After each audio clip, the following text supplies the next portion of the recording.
we'll show the live video, but turn off the sound until the meeting begins.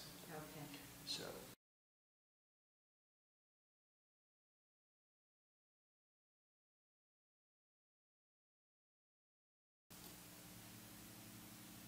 I'm going to go test this. And I can control the screen from here. I'm going to run downstairs. Can you, Do something over there or here? actually, just wait until, you'll see me move the mouse. That means I'm looking at the screen. Okay. When I do that, just say something. Okay.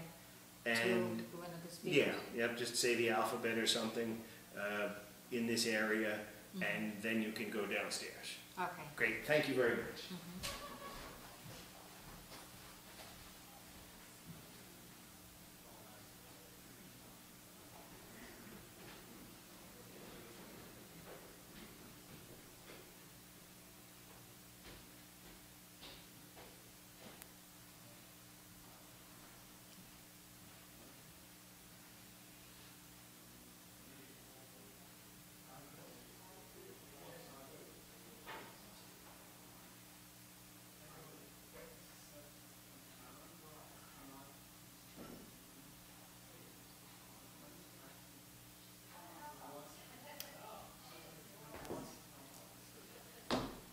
ABC, 1, 2, 3. Testing, testing.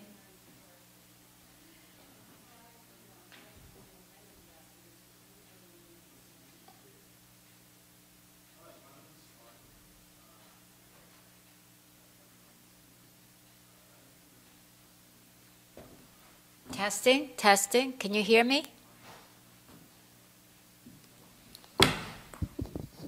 Testing, testing.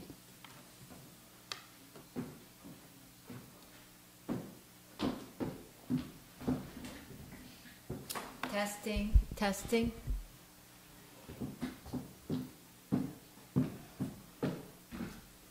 Testing, testing.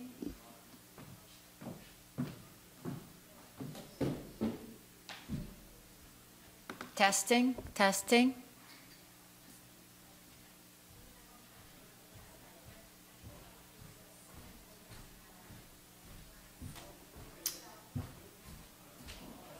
Testing, testing.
so sound is going out as well. So we have to put the clip there. That's right. And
How are you?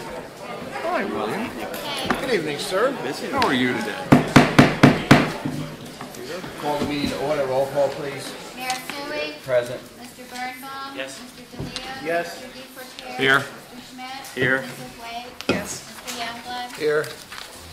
Notice of this meeting was provided to the Bernardsville News, Courier News, Star Ledger, filed with the municipal clerk, and posted on the municipal bulletin board on December 12, 2014. Please all rise and pledge allegiance. Pledge allegiance to the flag of the United States of America and to the republic for which it stands, one nation, under God, indivisible, with liberty and justice for all.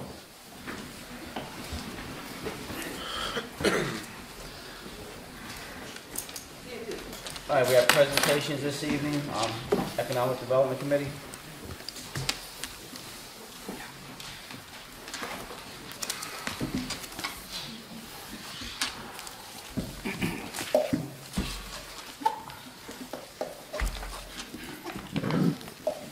Good evening. Good evening. Thank you for inviting me here tonight. The Economic Development Advisory Committee met several times over the summer, and we submitted an interim report to Kevin, and I have hard copies here if anybody wants it. Bob, could you just identify yourself? I'm on the sorry. record, clerk? I'm sorry, I should have drilled by now. Bob, can you identify the people on the committee? I can. Thank you. I'm Robert Frawley. I live at Carriage House Road in Bernardsville. The members of the committee are John Donahue, Harold Imperatori, Eugene Calkin, Kathleen Palmer, Lloyd Sems, Edward Shapiro, and Faina Shapiro. And here tonight are John Donahue, Mr. Calkin, Mr. Sems, and Kathleen Palmer. Thank you. Mr. Pertor's here. Bob, do you want me to? Thanks, looks like the whole committee's here. In any case, we met a couple of times over the summer, and our goal really was to develop some recommendations for an economic plan that would create a positive commercial environment for basically a walkable downtown for the promotion, attraction, retention of diversified business. The revitalization of the downtown area is clearly a long-term project, and one of our goals over the summer was to come up with a few short-term projects that would act as a first step in creating a favorable climate for visitors and businesses. We all know the old saying that a journey of 1,000 miles begins with a single step, so we have a couple of steps that we would propose. The first, fairly simple, is welcome signs. We'd suggest we have some nice carved wood signs that say, "Welcome to Bernardsville," or "Welcome to downtown Bernardsville." They should be erected on the four entrances, major entrances into Bernardsville, 202 North and South, Mendham Road, and Mount Airy Road. I know you guys don't need another Mount Airy Road project, but it would be nice to welcome people as they come into town. The signs can also be landscaped, they can be lighted, they could have a space for recognition of local sports teams or upcoming events, but that would probably be a longer term. In terms of a short term, you could design signs and have them put up fairly quickly. Once you get a design for the welcome signs, we'd recommend shopper parking signs. People have said there's ample parking here. I don't know if there's ample parking in Bernardsville, but there are no signs telling people where to park. So if we had some nice wooden signs that welcome people to Bernardsville, same design, same logo, brand, whatever, directing people where to park. One of the first questions that came up was, what businesses do we have in Bernardsville? Kathleen Palmer is putting together an inventory of businesses, and we're going to put it on a map so you can see on one map the property owners and the businesses that are in town. Surprisingly, we're updating a 2014 business inventory. We have something like almost 200 businesses in town. The list includes a lot of things that are not necessarily businesses, like the Garden Club and the Friends for Greener Bernardsville and the cemetery. But Is it possible to put the microphone up? can you hear me? The microphone. The public address system is not functioning. Doesn't work? Right at the Okay. moment. Sorry. I'll speak a little louder. Please. I said we have a business. We're conducting a business inventory. There was one done in 2014. It showed that there were almost 200 businesses in Bernardsville. That includes retail merchants, downtown retail merchants, and also lawyers, doctors, consultants, and like I said, some of the nonprofit groups, the Friends for Greener Bernardsville. But still, I was amazed at the number of businesses that are in a small town. We've also suggested the Bernardsville put on the borough website a business directory where local businesses could sign up, put their contact information, almost like a Yelp type of thing, or maybe a link to their website, help publicize them. And also, we'd suggest on the website a one-stop shop, a guide to opening a business in Bernardsville. The number of towns have this, where a business, if I, for example, wanted to open a restaurant in Bernardsville, I can go onto the website, I can find out what the zoning is, what permits I need, what inspections I'm subject to, what licenses I might need, who to call, and possibly sign requirements, which I'll get into in a second. Bob, do you have an example of a town that has Yes, that? I have a couple. The best one that I saw was Montgomery Township, and I can give you a copy of the report, Jeff. Thank you. There's a link there to the Montgomery Township. There's also a Jersey City, Medford, Hoboken have the same thing, but I thought Montgomery was the best one that we saw. Thank you. We currently have a sign ordinance in town, and there are some people I was approached by people on the committee and people off the committee who are concerned that the ordinance was not being enforced. For example, the sign ordinance specifically prohibits neon signs, and yet we see neon signs all over the town. The existing ordinance also provides for a sign review citizens advisory committee. They would advise the planning board, provide informal assistance to applicants, and would review and recommend amendments to the sign ordinance. Right now, there is nobody on the sign review advisory committee. So we'd recommend that the Borough Council reactivate the sign review citizens advisory committee and let them be active as was contemplated in the ordinance. In some towns, the sign review committee is pretty strong. I was representing a client who's negotiating a lease in Montclair. And they wanted to talk to the landlord about the signs, and the landlord said, well, we're happy with the sign, but you've got to get it by the sign review committee in Montclair. So in some places, they're fairly strong. We also think it's important to get input from the public as to what type of businesses they would like to see in town. In this regard, we've set up a public hearing, a public meeting on Thursday, October 15th at the high school community room, and we invited Mr. Jeff Bueller, who is the head of the Main Street, New Jersey program with the Division of Department of Community Affairs. Main Street, New Jersey is a comprehensive revitalization program that promotes the historic and economic redevelopment of traditional business districts in New Jersey. I'll discuss that again as we get further down, but the goal here is to give us an outline and some things to think about as to how we can actually set about revitalizing the town. Those are short-term items that we can do right away. There are a couple of intermediate... Sure. Excuse me, Ms. Farley's, are there examples of towns going out to recruit certain types of businesses without having a business improvement district or something, other legal stuff that you have to do? The question is, can you recruit businesses without having an organization like a special improvement district? Yeah. I'm not familiar with that. I do know that usually some organization has to hire and pay them, and maybe it could be the town. The short answer to your question is I don't know. Hopefully when we get done meeting with Mr. Bueller, we'll have some more direction for that, but some towns do have recruiters. Intermediate term projects, events. We have some pretty active people on the committee. One of our members, John Donahue, looked through some old Bernardsville News items, and he found that back in the 1980s there was a road race, a running race, race against the mountain. Apparently people, I think it was a half marathon. There was at least one. We were not sure if it was ever run again, but we had 500 runners show up in Bernardsville, and we think that might be a nice event. John's talking to the Chamber of Commerce to see if they can sponsor something like that. We also understood that there was a grant request by the Open Space Committee some time ago to develop walking paths between the various parcels of open space in the community. And our understanding was at first that the grant was turned down, but I understand the grant has not been turned down, it just has not been funded, probably because there's no money there. But in any case, we're looking at that because we think that encouraging people to walk through town is a good idea, and we ought to see what we can do about either getting that grant or maybe funding it a different way. And that's all. Those are obviously intermediate term.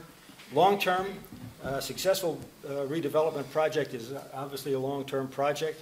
We're going to have to build a strong, broad-based local group to oversee it.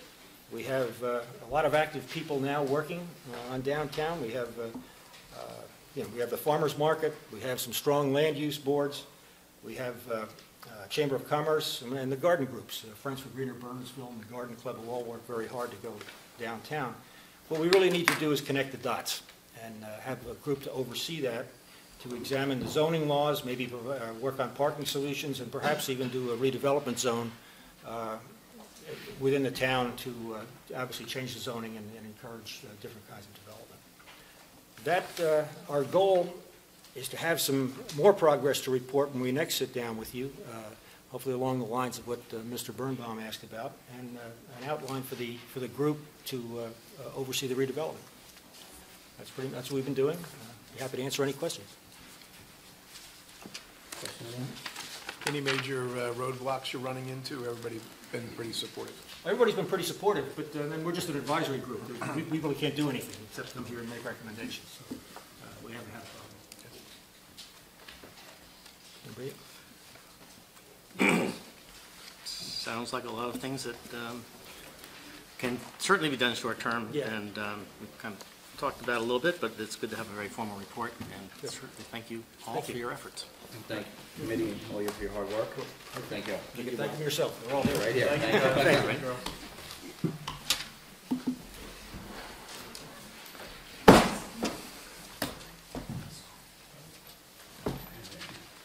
Okay, our next presentation is Green Team with Deer Management. However, Jack, I'm going to ask your advice on this. I think we had some correspondence this afternoon. Yes, From the state, and I don't want to let one group speak and another not. We may have to push this off. We might have to, we might not be able to vote on this item on the agenda this evening. Jack, could you explain? Yes, Friday night at 7:08 p.m., I got an email from Sydney Kunster, who was a woman from Fish and Wildlife, who was at our meeting several months ago, and she raised for the first time that the proposed agreement with the hunting club may violate our Green Acres regulations, which require reasonable access to funded and unfunded parkland, which means if you've ever accepted Green Acres money, even the open space and parks that you've acquired through other means are covered by some regulations. They're not quite as strict as those that you've acquired with Green Acres money. So I then went and looked at the Green Acres regulation, and it says a local government unit that operates or develops a recreation conservation facility on unfunded parkland, which all of these sites are unfunded parkland, without Green Acres funding, may adopt fees and schedule the use of that facility at its discretion. So that sounded pretty broad to me, that we wouldn't be violating the regulation. But in any event, I thought it would be best to reach out to Green Acres before we did anything and find out after the fact that they would oppose it. So I heard back as I was coming up here this evening, actually, from our contact at Green Acres, who said our bureau is actually meeting next week to discuss how we are going to handle requests for local hunting clubs on funded and unfunded parkland. Is October 7th too late to give you an answer on this proposal? Not that we have any choice. So my recommendation is that we not take any action tonight, at least until we hear back from Green Acres and how to respond to them. That's fine. Right, we may not take action, but I mean, if people are here and prepared to present, and we don't have specific dates, we may want to still. We take it under advisement. Exactly. We can hear the presentations this evening, or we can, if it will be fresh in your mind, if we hear it at a later date, whatever the council feels comfortable with. Isn't what we're saying, are we supposed to be discussing whether we'll allow it? We're not planning on implementing anything tonight other than Well, we have an ordinance other than on the having, agenda, so. allowing hunting. Isn't that what we're, That's scheduled for adoption. isn't Yeah. that the extent of the discussion? Yeah, there's an ordinance scheduled for adoption here this evening, so that's. But we still have to, that doesn't promulgate anything at all, except that if and when, or if ever, the council decides to allow it to happen, we still have to put in policies, procedures, and everything else. It's changing the ordinance to allow it, should we decide to allow it.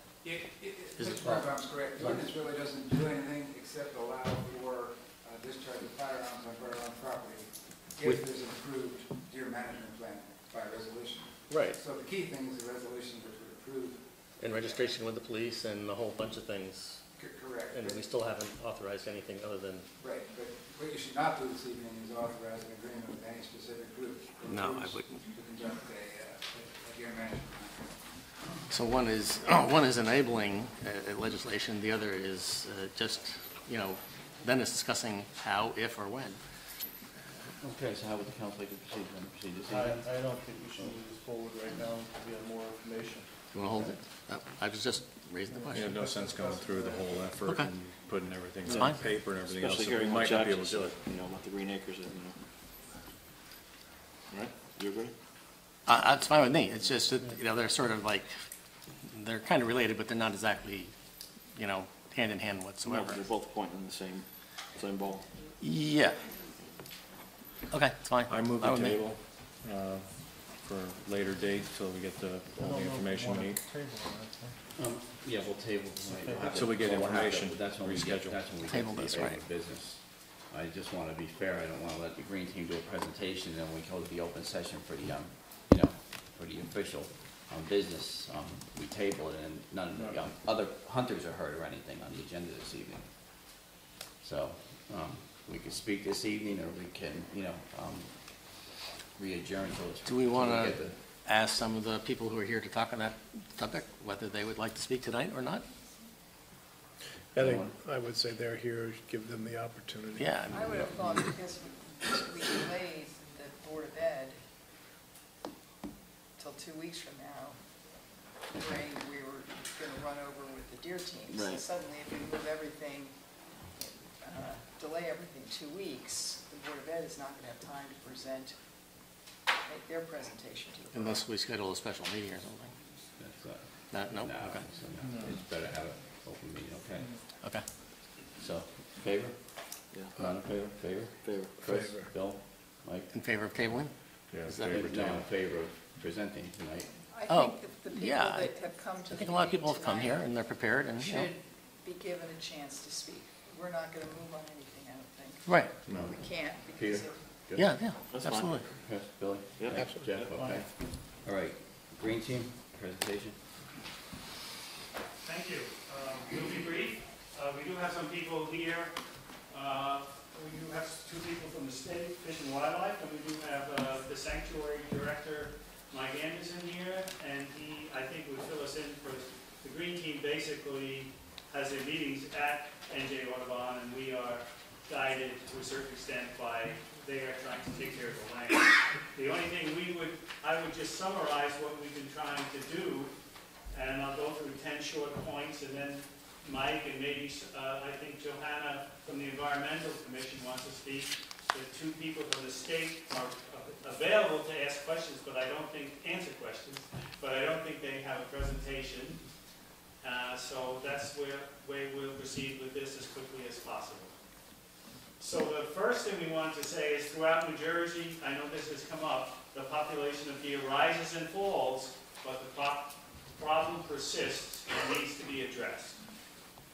The data show that deer harvests in Bernardsville are holding steady or rising slightly compared to the surrounding towns over the last 10 years.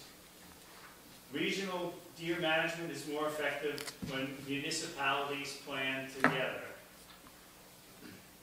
Dave Dendler, who's the manager of Little Brook Sanctuary in Bernardsville, has worked with Warren Blue Ridge for over 10 years. He believes working with a hunt club has been the safest and most efficient management method for him to date. Mike Anderson, I'll mention him later. The green team doesn't see a need to change any hunting on private lands. At present, there's no funding or staff or money in the budget in Bernardsville, which is one of the reasons we looked at a turnkey operation. That's sort of business practice we do. The Green Team proposes that an organized deer management plan that is well coordinated, reporting to the borough, and structured like Warren Blue Ridge Club would be safest and most effective way to control the deer overpopulation over the long term. They will be evaluated after the first year. In summary, a deer management plan similar to the surrounding towns, basically now Bernardsville is like the hole in the donut, would be beneficial to Bernardsville as well as the region. Therefore, the Green Team and Environmental Commission propose a deer management plan on 4 parcels of public land to begin mid-October in Bernardsville, if possible. Just one factoid from the State and Fish and Wildlife Division. No bow or arrow accident has happened in the last 10 years. So with that, I guess I would ask Mike to come up unless you want me to, if you want to ask questions of me. But I think to move on, maybe Mike Anderson, you. I have one question. Sure. In the last meeting, you were asked if you had polled or sent out any information about hunting or anything to any of the private areas. In other words, did you communicate with them any way, shape, or form? Which 5 areas? No, to hunt on private property. Did you try to? I think we had a few people come to the Green Team meeting that we had on the 17th. And we had an open discussion. It was a year ago. I believe you sent out almost 600. Correct. 600, yeah, I don't know. 600 surveys. 618 or something, yeah. Asking people to, if they could take people to hunt on their property, correct? If they were interested in coming to a meeting. Okay. To see if they would want to be involved in a regional plan or a deer management plan with the people at the Green Team or NJ Audubon. So of the 600, only 5 or 6 showed up, roughly? Okay. Correct. Can I ask what, I didn't understand, was that a mailer you sent out? Yes. To residents in Bernardsville? And residents who had properties over 5 acres. So, I mean, I'm one of those persons, I don't remember recall anything like that. It was in your tax form. It was put in the tax, yes. All right, let's keep the meeting directed. Okay. Presentation mode right now. We're going to have an open session, sir, so you'll be allowed to speak. I think there are 2. Mike, are you prepared? I think it would be good if we could hear the sanctuary director from the New Jersey Audubon. So the sanctuary is 275 acres over Bernardsville Borough. Could you come up to the front, please? And state your name and thank you. Mike Anderson, New Jersey Audubon Society, the sanctuary director, is a 275-acre wildlife sanctuary on Bernardsville Road, Chestnut Avenue, and we have some of the property is actually in Harvard Township. I don't hunt, I don't own a gun. And in 1999, in response to ecological damage to the forest community, the loss of the understory, herbaceous plants, dogwood trees, maple leaf viburnum, there's a whole suite of understory plants that are necessary for many species to nest. So we conducted our own experiment. We fenced about 1.5 acres, and we did an inventory within that site of every tree. The inventory came up with 226 trees, and based on the diameter of the tree and the height of the tree, none of those were less than 15 years old. So if we extrapolate and say the same conditions exist outside the deer fence, it means that there's no trees that have come up past the deer browse line since now about 1985. Which is disastrous if you're managing a wildlife sanctuary for wildlife. Inside the fence now, we're just getting ready to do the 15-year re-inventory of the same site, and we haven't done it yet. I have all the plots marked out with steel rebar and around the perimeter with concrete markers, so we can reestablish the same areas and we can find the same 226 trees. My estimate is that we lose 1 tree a year, whether it's from old age or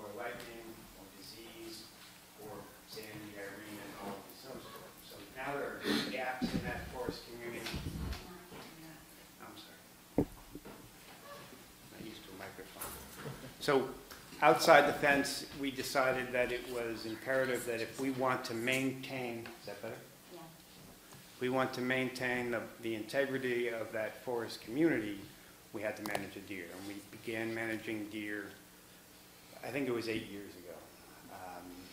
The results have not been great.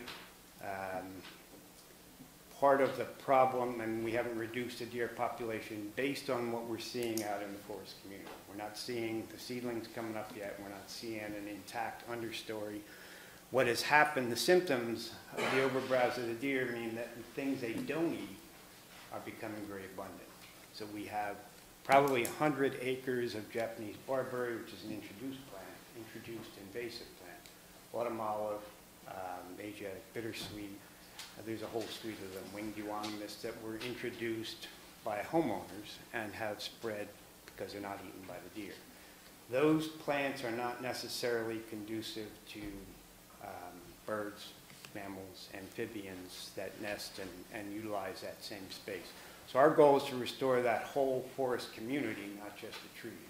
But the trees are a big part of it. So that's why we started doing deer management, and that's why we'll continue to do deer management on the wildlife sanctuary.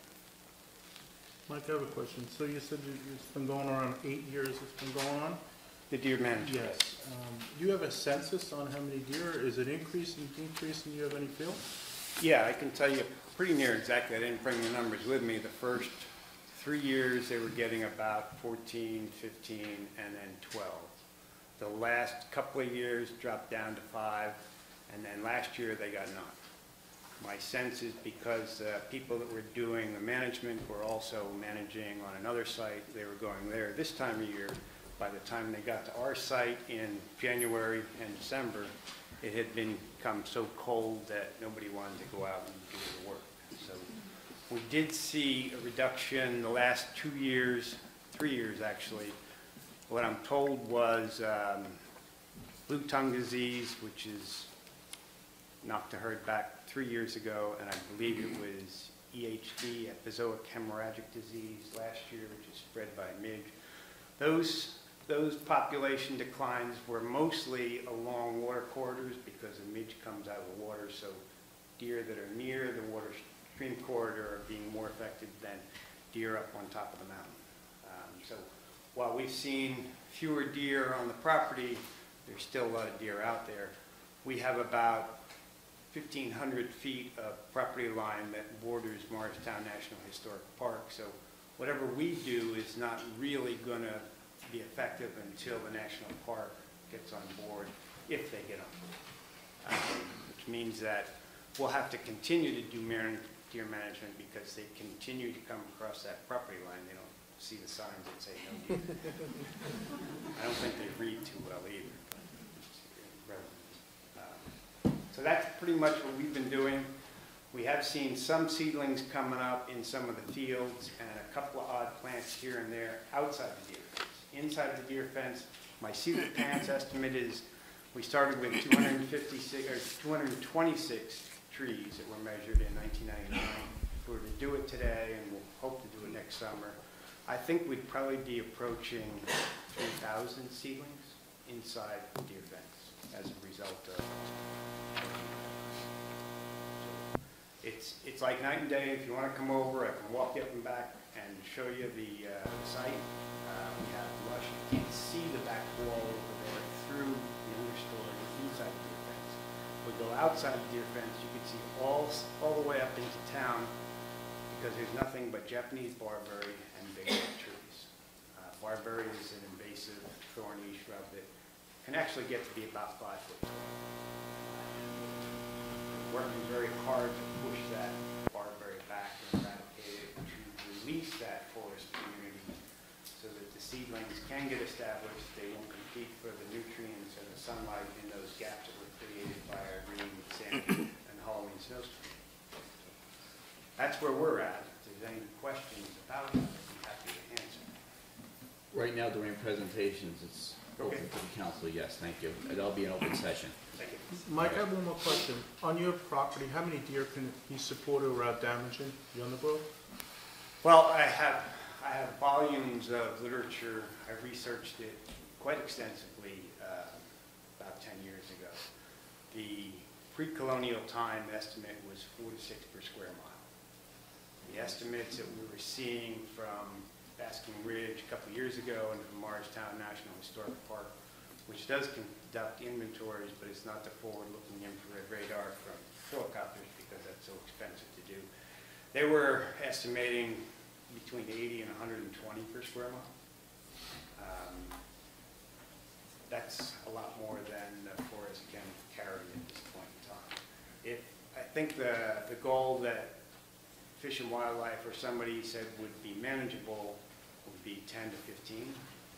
I think lower than that would probably be a good start. But I don't think at this point in time, while we have that unmanaged property adjacent to us, I think it's 1,500 acres, the national park. But we're really not going to see a lot for maybe another decade of restoration within the forest, which I've been there for 25 years in Bernardsville, so we saw the transition. I was there before it was really bad. There was actually a field that Mr. Hoffman had as a pasture, and in 1981 they took the deer out of that, or the horses out of the field, and we had a young dogwood forest come up. Almost, I'd say 85 to 90% dogwood trees within those pastured areas. Those dogwoods are now 25 foot high, but it was probably between 81 and 85 that the deer exceeded that carrying capacity. Nothing has gotten past the browse line since 85. And we have a monoculture of dogwood trees. So there's evidence out there when the transition actually occurred. Dogwoods came up in 81, they got past the browse line. Nothing has gotten, dogwoods are what we call an early successional plant. They come into an open field, you'd expect things like red cedar and then sassafras and some of the softer wood species. And then progressively would get harder species like maples and oaks and hickories and ash. And we don't have any of those in that old pasture area. So that's sort of an aside. It's not really something that we studied or documented. It's just something that I've witnessed while I've been there for the last 25 years. Thank you. Thank you, Mike. Thanks, Mike. Any further presentation from the Green Team?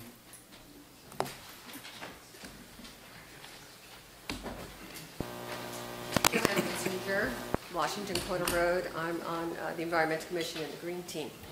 And I certainly appreciate what I said to you because I started to be interested in the problem. I do believe we have a problem with deer. 70s and 80s when I helped the rangers from Jockey Hollow do a count. And every year they do reports, but they know with the bureaucracy they're going to have difficulty. But I was aware then of the devastation that was going on in forests.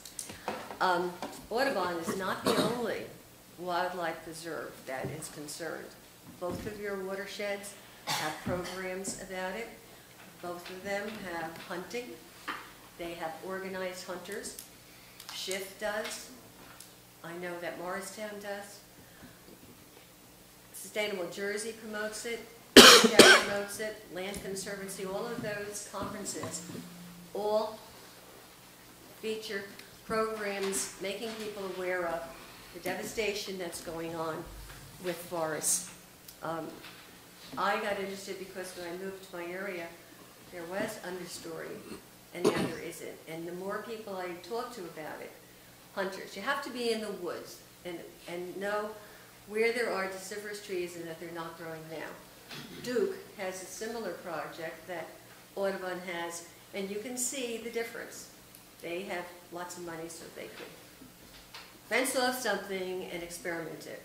The neighboring deer management, deer populations go up and down. New Jersey Wildlife, the New Jersey DEP has a program on learning wildlife tree that teaches children that there's an up and down. Right now we're in a down. There's some things that went on in nature that has interfered a little bit with it. But this is the time to really, especially if you have a sensitivity about hunting, this is the time that you want to continue to reduce the numbers of deer. You don't have to worry about hunters annihilating the species, because it's in their best interest to know, especially a hunting group. I favor Warren Hunting Group because I feel it's the safest way to go. This is a Bond Brothers, and I'm not against our local people doing it, but this is what I would want if I were on the council. I want to make sure that these hunters, if we ever have local hunters after we do this, that they have a leader who will be responsible for enforcing the stringent rules that a hunting club has. I didn't feel this way at first. My ideas have evolved. I was all for reproductive interference of deer, and that's not viable. It doesn't happen, it's too expensive, and it doesn't work. The only real way for us to save, and I'm surprised that people near the pocket forests, because the deer migrate to those pocket forests. They instinctively know where they're safe. They're going to be destroyed. And here's the big thing. If you don't, get into the woods and you don't see what I'm saying, the big thing is, and the hardest thing to convince people is water. You want the balance of the fauna and the flora, but the deer are a direct connection with the quantity of water we have. You look at the mountain, you see all those wonderful streams, but we could have deficits up there. In fact, some people think we already have some problems. The subterranean is not even. It's because of glaciers. So water is not even. People's wells are not even. Half of our town is on wells. The problems that we will have if people start having well problems. I know you see floods in town, but that's part of our problem. Part of our problem is that we're not getting the absorption. As deer destroy that understory, we destroy absorption too. So, I believe that there is a problem with deer. I believe that hunting is the source, is a way, the only viable solution. And I believe the way to go with the hunting. Now, I know that we get the fishing game people, and I'm not happy with having anyone in the state come and hunt on our property. I want to know who's going to hunt on our property. I'm not interested in the carrot that they've offered where they can make the season longer. I want the shortest season with the best hunters going. If I'm advocating hunting, I want it to be as safe as possible. It's a matter of what your values are, and if you can see in the future, if you can see what's going to happen with our forests. I'm all for people walking, having pleasure. I went all the way to Pennsylvania. They hear love talk about the last child in the woods. I believe in passive recreation, but it's going to be damaged, and we're not going to have it. So it's a difficult choice. I know that there are people that don't want it near them, but I can't believe that if Raritan and Great Swamp and Shift and all these people that are open to the public can have hunting and not have a way of handling it, that an intelligent group of people can find a way to have both passive recreation and this hunting to handle our deer problem. Thank you for your consideration. Yes? You started to talk about the water, and I don't think it was clear the connection between the deer and the forest and the water. If you could just sort of tie that together a little bit. Sure. Water recharge and water retention is greatly affected by trees, especially deciduous trees. If your deciduous trees are being desiccated, then you don't have that. You have runoff. It winds up getting into streams and then eventually into the ocean. So do the trees allow it to get into the ground? That's right. Oh, right. okay. We depend, half of this town depends upon recharge into wells. That's a pretty big concern. So having the trees helps, it not just suck up the water, but also get down in the ground. Is that That's what right, you're talking about? to hold the soil. Hold the soil. Yeah. Thank you. Anyone else? Thank you. Anyone else from the green team? No? Seeing none, I'll move the agenda.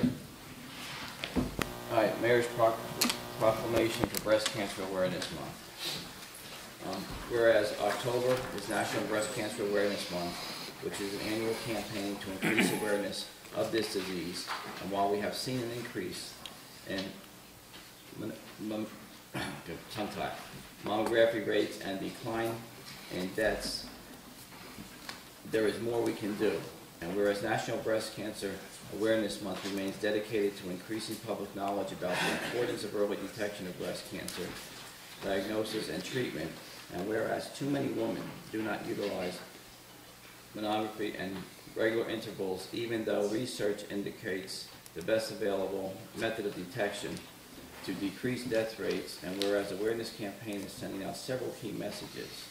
Most notably, the American Cancer Society continues to advise women to get annual mammogram screening once they reach age 40, and whereas the National Cancer Institute estimates in the United States more than 231,000 female and 2,000 male new cases of breast cancer will be diagnosed this year, and over 40,000 people will die. And whereas in Somerset County, female breast cancer rates increased slightly and accounts for 16.3% of all cancer cases and 8.7% of all cancer deaths, and are slightly higher than the average in New Jersey. For instance, in Morris County, female breast cancer rates account for 15.8% of all cancers and 9% of all cancer deaths.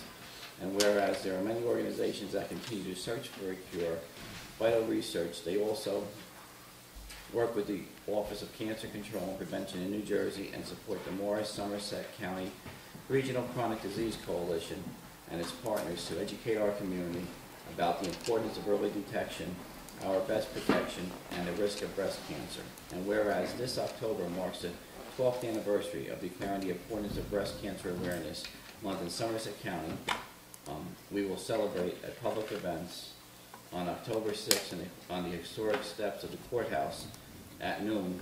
And now therefore, I, Kevin Suey, Mayor of Bernardsville, do hereby recognize all of the above and declare October 2015 as Breast Cancer Awareness Month in Bernardsville, and urge all women and their families to increase their knowledge about breast cancer and join us to celebrate successes and memorialize lost battles. I had approval of minutes, August 10th and August 20th. Mr. Schmidt was absent on August 20th and September 14th. Any alterations to the minutes? Seeing none, I'll move. accept the motion to move by Mr. DePorter. Second. Second by Councilwoman Waite. All in favor? Aye. Aye. Opposed? Abstained? None. Okay, the ayes have it. Open session. At this point in the meeting, the mayor and council welcome comments from any member of the public to help facilitate an orderly meeting and permit the opportunity for anyone who wishes to be heard. Speakers should limit their comments to 5 minutes. If reading from a prepared statement, please provide a copy and email a copy to the clerk's office after making your comments so it may be properly reflected in the minutes. Anybody from the public? Yes, sir. Yes, sir. My name is Ben Ross. I live at 20 Peachcroft Drive here in town. I'm here to give you kind of a unique perspective on the deer hunt. As somebody who grew up around here and witnessed it and was kind of at ground zero. I grew up in Basking Ridge on North Maple Avenue on a farm, and I was taught to fish and hunt by my father. So the first thing I'd like to say is that where some people think the deer population in town are pests, they're a resource to a hunter, and hunting is an activity that I really love to do and a lot of other people do. So the Basking Ridge started deer hunt 10, 15 years ago, and they did a survey, a heat survey from a helicopter to figure out what the population was. And the Division of Fish and Game, as I understand it, came up with exactly what that per square mile needed to be. In addition, they enlisted a hunting club from out of town to come in and to shoot. And I attended numerous meetings like this one here tonight. As a hunter, I wasn't against the hunt, but I wanted to participate in it. And they would not have me be a part of it because they said that the hunting clubs were safer than a tax-paying local person who grew up to hunt in town. So it was a very bitter pill to swallow when I watched hunters from out of town put bait piles on the borders all around circling our farm and shooting up all the deer that were there. I personally, I've lived in town 6-7 years. I've never seen less deer this last year than I ever have. I don't know what the plight is. The water issue with the blue tongue can also be attributed to puddles where those mites come up. I don't render opinion whether you should have a deer hunt or not. I do tell you, I used to have 10 or 15 deer on my property every evening, and I haven't seen one for the last 2-3 weeks. Having said that, I feel very, very strongly that the local sportsmen in this town that pay taxes, that have done so safely, the Green Committee already said that they've never had a bow and arrow accident here in town in 10 years. I would challenge them to find one over the last 20 years, because I've never heard of one. The only accidents I've ever heard of is somebody shooting and mistaking a human being for quarry. I've never heard of a ricochet. I've never heard of any of that. So to tell the local residents, the local hunters, that somehow to bring people from out of town to hunt here is safer, I would dispute that. And as a taxpayer, I would insist that you consider the local people who enjoy to hunt to be part of the solution. The other thing I'd like to say, and I'm digressing one bit, I thought I was only coming here to talk about one thing, but I would like to address something on the economic development. In addition to a number of other businesses that I have, I own a number of Verizon wireless stores, one of which is here in town in Bernardsville. I'm sure I'm inviting a visit from somebody from Town Hall to come see me tomorrow, but I have I'm here to admit I have a lit sign in my window that's LED, which is a Verizon check mark, which is how I'm told from Verizon I need to brand my store. I have a store that I opened in Morristown that it took me over a year and a half to open because of a sinus issue. It took me a year and a half to get a C of O to get in there. Had I known what I was going to go through, I never would have done business in Morristown. Everywhere I turned, somebody had their hand out for a check, and it was an incredibly un-business-friendly environment. I can appreciate that we want to keep the town looking nice, but I would profess that if you empower a group of 2 or 3 people to enforce signage around here, you're going to distract, you're going to push business away and not economically develop them. So I submit that respectfully. But I certainly hope that you'll consider the local people for hunting in this town. Thank you. Anyone else wishing to be heard?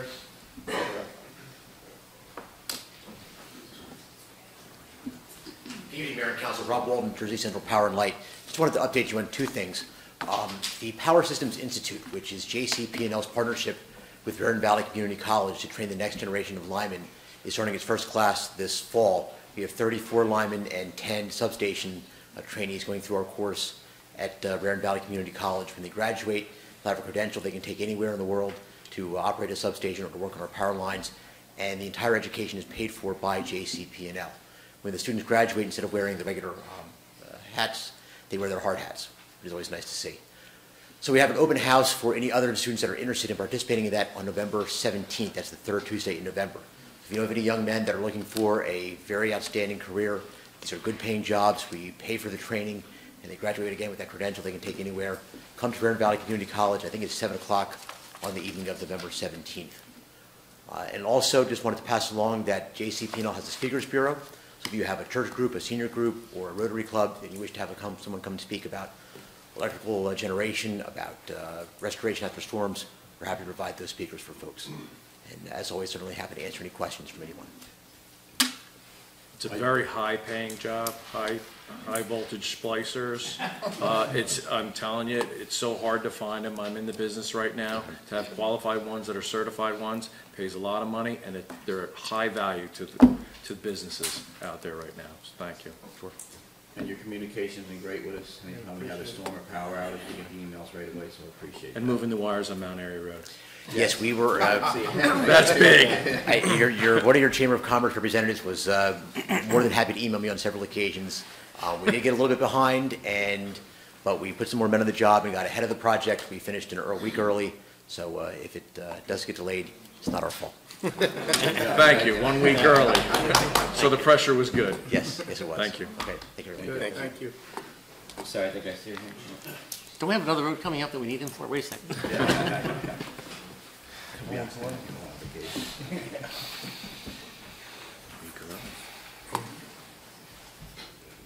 My name is Alan Schacht, and I live at 190 Peachcroft Drive. My parents and I came to Peachcroft back in 1961. We were looking for land to start a horse farm and raise American quarter horses. We don't have any horses anymore. 16 years ago, my wife and I purchased the property from my parents. We've witnessed a lot of deer on our property. My neighbor up the road on the other end has commented about 15 deer on it. I've had the same experience. In 2009, I came down with Lyme disease twice. It's not a pleasant illness to have. I thought I was going to die. After that, I realized I needed to do something because my yard around the house looked like it was a deer feedlot. The manure was so thick. I had concerns about the manure seeping into the well, area. I started making some calls. I fortunately was able to find people that could come and do some hunting. We didn't have them take out a lot of deer, but from that time period to now, we've probably averaged maybe a couple deer every year. We've teamed up with 3 landowners to be able to get that accomplished. I would encourage you to, also another factor personally, my wife came down with Lyme disease last year, and then this July in another area, we had a deer car collision, hit the deer at 65 miles an hour, and looking through the Bernardsville News and the Els magazine from April, I looked at it this summer, I'd stashed it away to read. There's an ad for Pace Collision here in Bernardsville, talking about economic development. That's not the way I envisioned supporting a local business.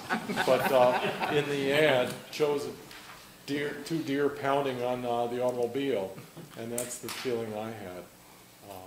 Having been a Vietnam vet in the Marine Corps, it reminded me when the deer ran right in front of me. It was pitch black, hitting it, and the thud, it was like an ambush. And that's the thing I want to stress to you, that by implementing a hunt on the public land, you've got traffic safety, public health, and the fact that the citizens are safer. It's going forward from what's happened in the past has happened. You've got to implement something now to be able to make the community safer for people. When I told a neighbor on Campbell Road that I had a deer accident, I said, "Have you ever had something like that?" He said, just a few weeks before, he was stopped at Campbell and Peachcroft, and he looked to his right and he thought, oh no, the deer is going to hit my car.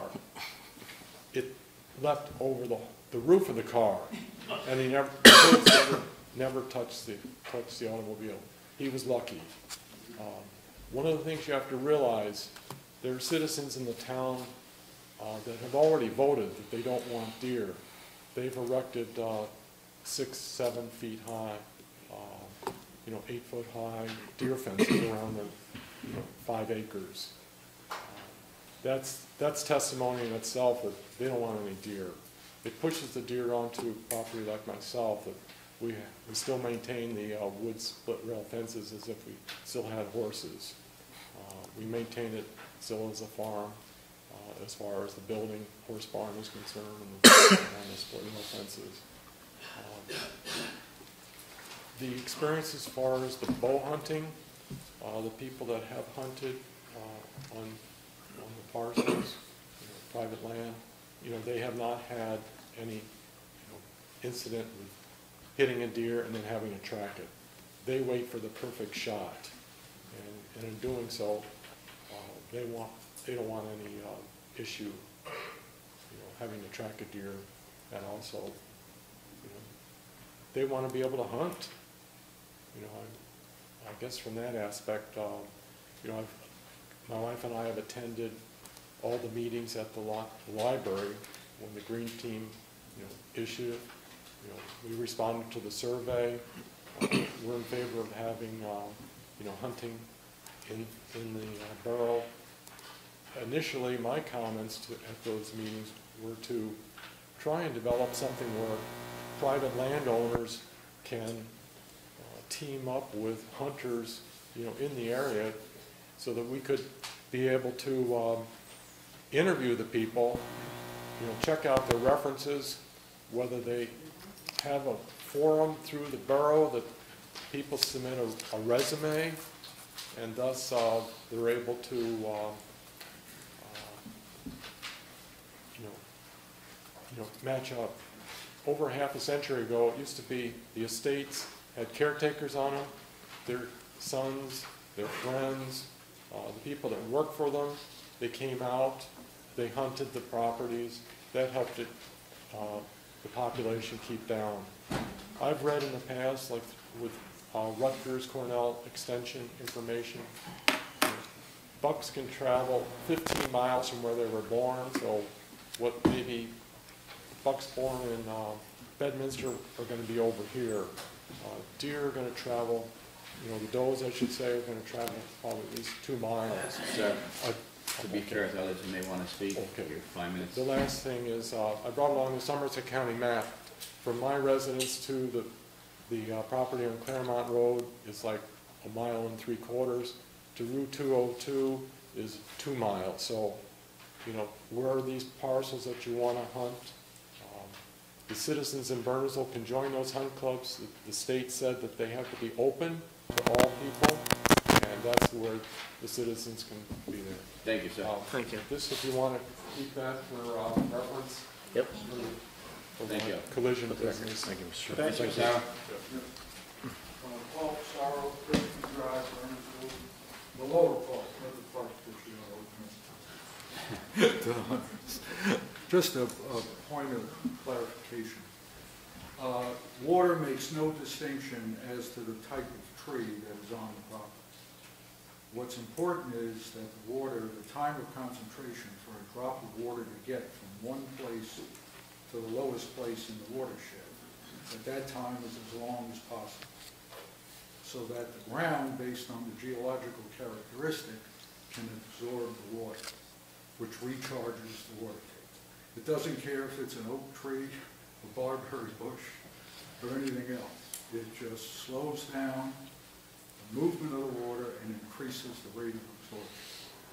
That's a fact. The second thing is, I think that you should notify the people adjacent to these public lands that you wish to open up, if in fact you do. You should notify the residents that live in and around those properties, because their life conditions are changing by virtue of governmental fiat. So I think you ought to encourage them to participate. Thirdly, there was this meeting of large property owners, of which nobody participated. Does that mean there isn't a deer problem? I've had Lyme disease 7 times, but what does that mean? Does that mean there isn't a deer problem? I could tell you from my personal observation, and I sat in an oak tree on my property for 3 months eating nothing but pizza. No, no. And I counted every deer that I saw, and I've got to tell you, there's not an abundance of deer. Something is happening, whether it's disease or whatever. So I think there are a number of factors here which I'm sure that you would want to consider. But please keep those 3 points in mind. Water absorption is not dependent on the type of tree. It's dependent on vegetation, forest floor.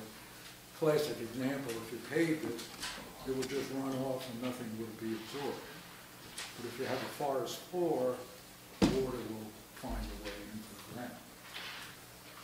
And notifying the property owners that live in and around those properties, those public lands, would, I think, be a compelling duty of the council. So with all that, I think. Thank you very much. Anybody else from the public? Yes, ma'am. Hi, my name is Danielle Ginty, and I'm actually one of those neighboring properties. I live right next door to Peter's Tract, and I just saw this on the bubble, which is why I'm here today. I've only lived in Bernardsville for 4 years. My husband's family, however, have been hunters and lived here for, I don't know, what did he say, about 20, 25. Peter's Tract is literally right next door to us. It was about 3 weeks ago, there was, and we live on a tiny little one-lane highway, or one-lane road, a private road called Young Road. And I understand there was a hunter there about 3 weeks ago on our road. Now, I understood it was a private road. My neighbor called the police, they came. He was in there, back there looking, I don't know, I guess maybe for this purpose. So I just went and looked at his Jeep. He clearly he was from not this state, and he had hunting stuff all over his big van. I overheard the police apparently just said, "What are you doing here?" He said nothing, he didn't have a firearm. I have 3 kids, I have a dog, we have deer fencing on most of our property, but it is a big concern to me to think that that is supposedly, could be a thoroughfare or thoroughfare, people can come and park there to hunt there. I don't know if that is really where, that's what I was reading, that Peter's Tract is one of those. So, me, I'm not into hunting. My husband said, I'm speaking for both of us, so his point of view is, he has no problem working with somebody, but definitely, as that last man said, please communicate with us, please work with us. I don't want my kids near 150 feet, like all these little, numbers and stuff are sort of thrown on this bubble thing, saying that it's been moved from 450 feet to 150 feet from a property. Our property has deer fencing, but our property goes beyond that. My dog goes beyond that. My kids are old enough to walk out the gate and be able to go through there. It's a big concern. So communication is big, and just understanding how, if that's going to happen, how it's going to be done. And I would not want screaming deer around my little kids. The oldest is 8. They're animal lovers. So, I'd want to know when they're coming in and try and, avoid any, disturbing whatever's going to happen when they hunt. But communication is a big one, and I live right next to it. So, thank you. Thank you very much. G as in girl, I N as in Nancy, T as in Tom, Y. Thanks. Anybody else from the public?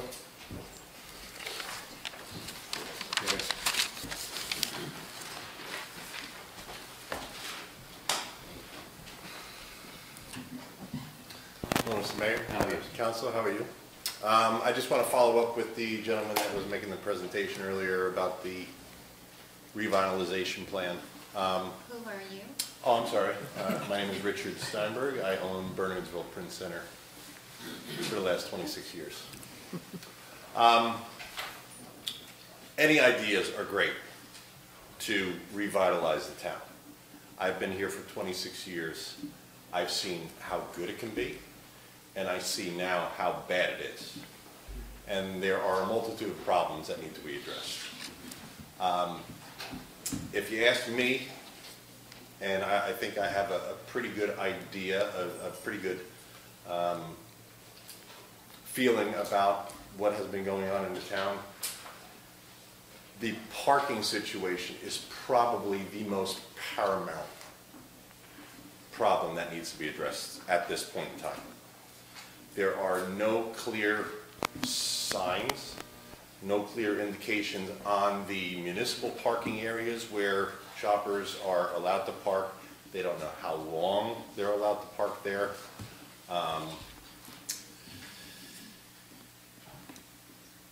There is just no comprehensive signage along any of the roads, on the highways, anywhere pointing people to exactly where they should go. The chamber puts out a shopper's guide publishes it, and it's available to everyone that takes it. And that clearly indicates where there is parking throughout the town. But it's a limited audience. You know, not everyone that drives through town has a shopper's guide with them or even studies it and knows exactly what it is. So while all these proposals are very good, I think we need to start looking at things that invite people into town, and having an easy place or making it easier for people to park either on the street or in the municipal lots or the train station or whatever, I think is going to come a long way in drawing people into town. That's the first thing. The second thing is I feel that there are a few too many committees, organizations that are being developed with kind of their, not saying that they have their own agenda, but due to lack of communication with these other organizations that are all for the same cause, efforts are being fragmented and there is no focus, and really nothing can get accomplished unless there is focus on exactly what needs to get done. And we need to make decisions on how to proceed and enact those decisions, and I think only after that are we going to see results.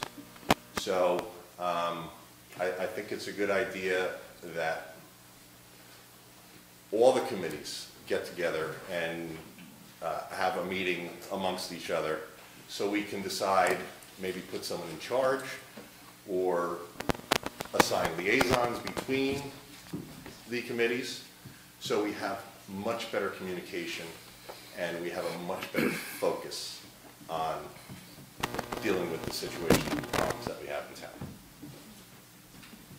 And that's pretty much at this point, with the first phase that was presented, that's really all I have to say. And I appreciate your time. Thank you. Rich, one question. Sure. You mentioned the 26 years. Have you seen how the parking has been handled changed in the past couple of decades? Well, I mean, there have been a lot of decisions that have been made beyond our control. One of them is the sidewalks. Putting these bump outs in removed a lot of street parking. And once again, there is no clear signage about where people can park. There's a parking spot right in front of my shop that is literally 4 feet away from a hydrant. And people know the law. They don't park next to a hydrant. You know, I think the law is 25 feet from a hydrant, 10 feet, 15 feet. This one is literally 4 feet away from the spot. And more often than not, especially out-of-towners, don't know that they're allowed to park there. And one of the reasons behind that is because the lines, the parking lines that delineate exactly what the parking spaces are, they're faded, they're not strong enough, they don't give a clear indication. I think usually when there's a fire hydrant, there's usually a yellow curb or something like that. There isn't a yellow curb there, which makes me think, hey, I'm allowed to park here. You know, it's the town's job to make sure that the signals are there to let people know where you can park and where you can't park. And like I said, more often than not, that space right in front of my shop is empty for that reason. And you know, another problem, I mean, if we want to address the parking problem, a lot of times in the winter, it's obviously a much bigger problem because of the lack of prompt snow removal from the sidewalks. And I know it's a state road, and a lot of times it's the state that comes through with their plows that are 3 wide, and they're just clearing out a big swath. but they do not get into those bump outs there at all, and snow just sits there until either the Department of Public Works comes and clears that out a little bit better during a snow, and then 2 or 3 days later, when there is a significant amount of snow to justify the cost of paying the DPW to go in there and remove the snow. But it's clearly a problem even when we only get maybe 4 or 5 inches of snow, because when it's plowed and it builds up, people just, they can't park there because they look at the bump out and they see how much snow is not even on the sidewalk, but on the street against the curb, and it just doesn't give them enough room, because as soon as you look out, it looks like you're in the thoroughfare. And so it's, you know, you have to deal with a lot of different kinds of drivers, and you know, some people know that they're parking okay, and some people don't know they're parking okay, and I've had to go outside and tell a lot of people that they gotta move their cars in because they're sticking out way too far. I mean, way too far. I've even called the police on some people because they have been sticking out that far. And it's for a whole bunch of different reasons, but a lot of times it's because of the snow, especially in the areas where the bump outs Right, the bump outs, okay. It's very difficult to clean that out with anything but a shovel, really, or a small pickup truck plow. Yes. So, the clearing of the snow in the wintertime, that's pretty much a different issue. It doesn't, that's really not why I'm here right now. But we certainly do need some comprehensive signage around town telling people where they can park, exactly which spaces are available for them to park. You know, I'm not even clear, for example, public parking in the post office parking lot on the far side next to Mill Street. And I don't know if any of you know. Sir, I ask you to wrap it up so others can speak. Are all of those spots in there available for public parking? No. Or a certain amount? 13 or so. Are they clearly labeled? It is posted. Some of them are for the post office, the rest are public parking, correct, Chief? To the left of the post office, everything is public parking. To the right is private. Right, and I was asking specifically next to Mill Street. So that whole lot is public parking, and there is signage saying that? My guess is that's not, that could, obviously could be marked better. I mean, you know. Yeah, I mean, that's just an example. Everywhere it could be marked better. And then signs on the street pointing people to those parking spots. Thank you very much. Thank you. Thanks, Rich. Chief? We have two chiefs here tonight. The other chief left. Chief Emeritus. You can ask your own question. Emeritus. What I miss? Hi, Kev. How you doing, Chief? Very well, thank you. Tom Sharetta, pardon me? Tom Sharetta, Bernardsville Center Street. I've lived in this community for 50 years. I served this community for 33 years. And I got to tell you up front, hunting on public land is a bad idea. It's a bad idea. I'm thinking about public safety. I'm listening to what this young lady said in the back here about how close her property line is to the Peters property. I'm not sure how many acres there are at the Peters property tract or the Laurel.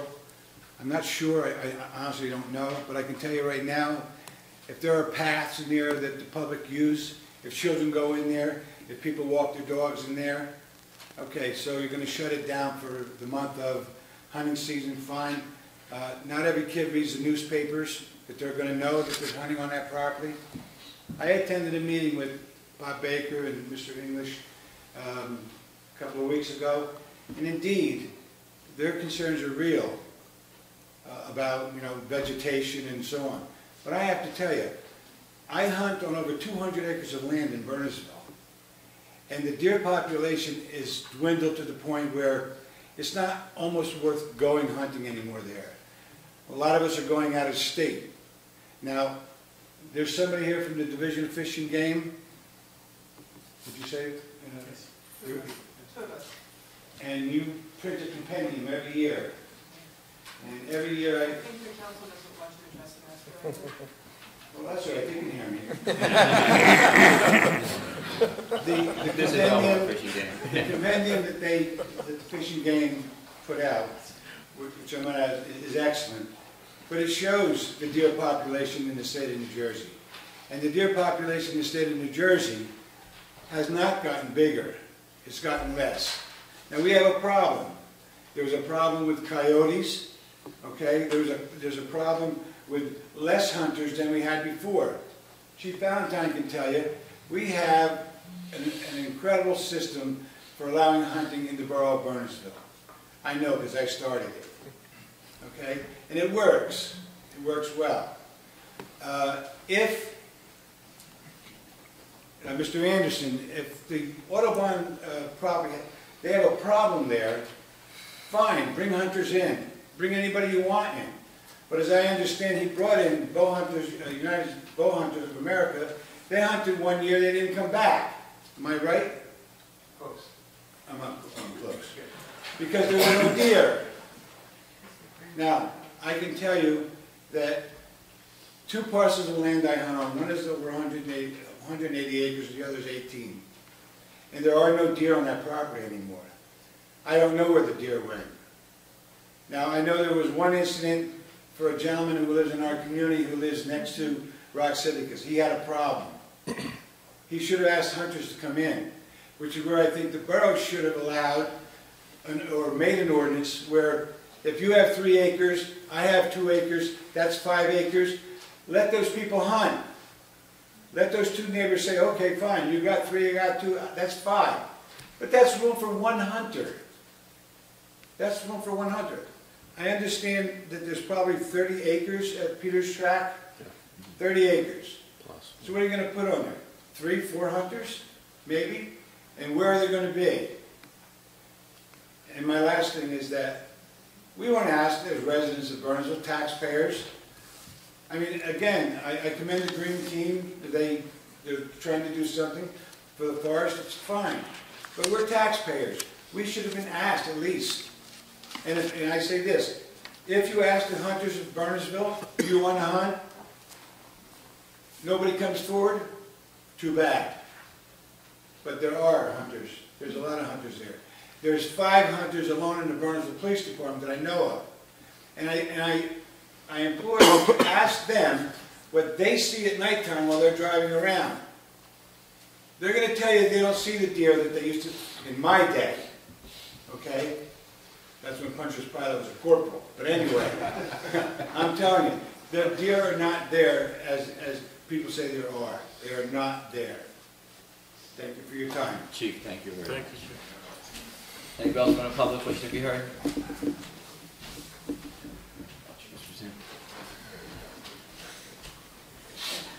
Good evening. Thank you once again for your service and for allowing us to speak. I just want to be crystal clear for the audience and some people who are concerned about this. Will there or will there not be, Mark Persina, Chilton Street, I'm sorry.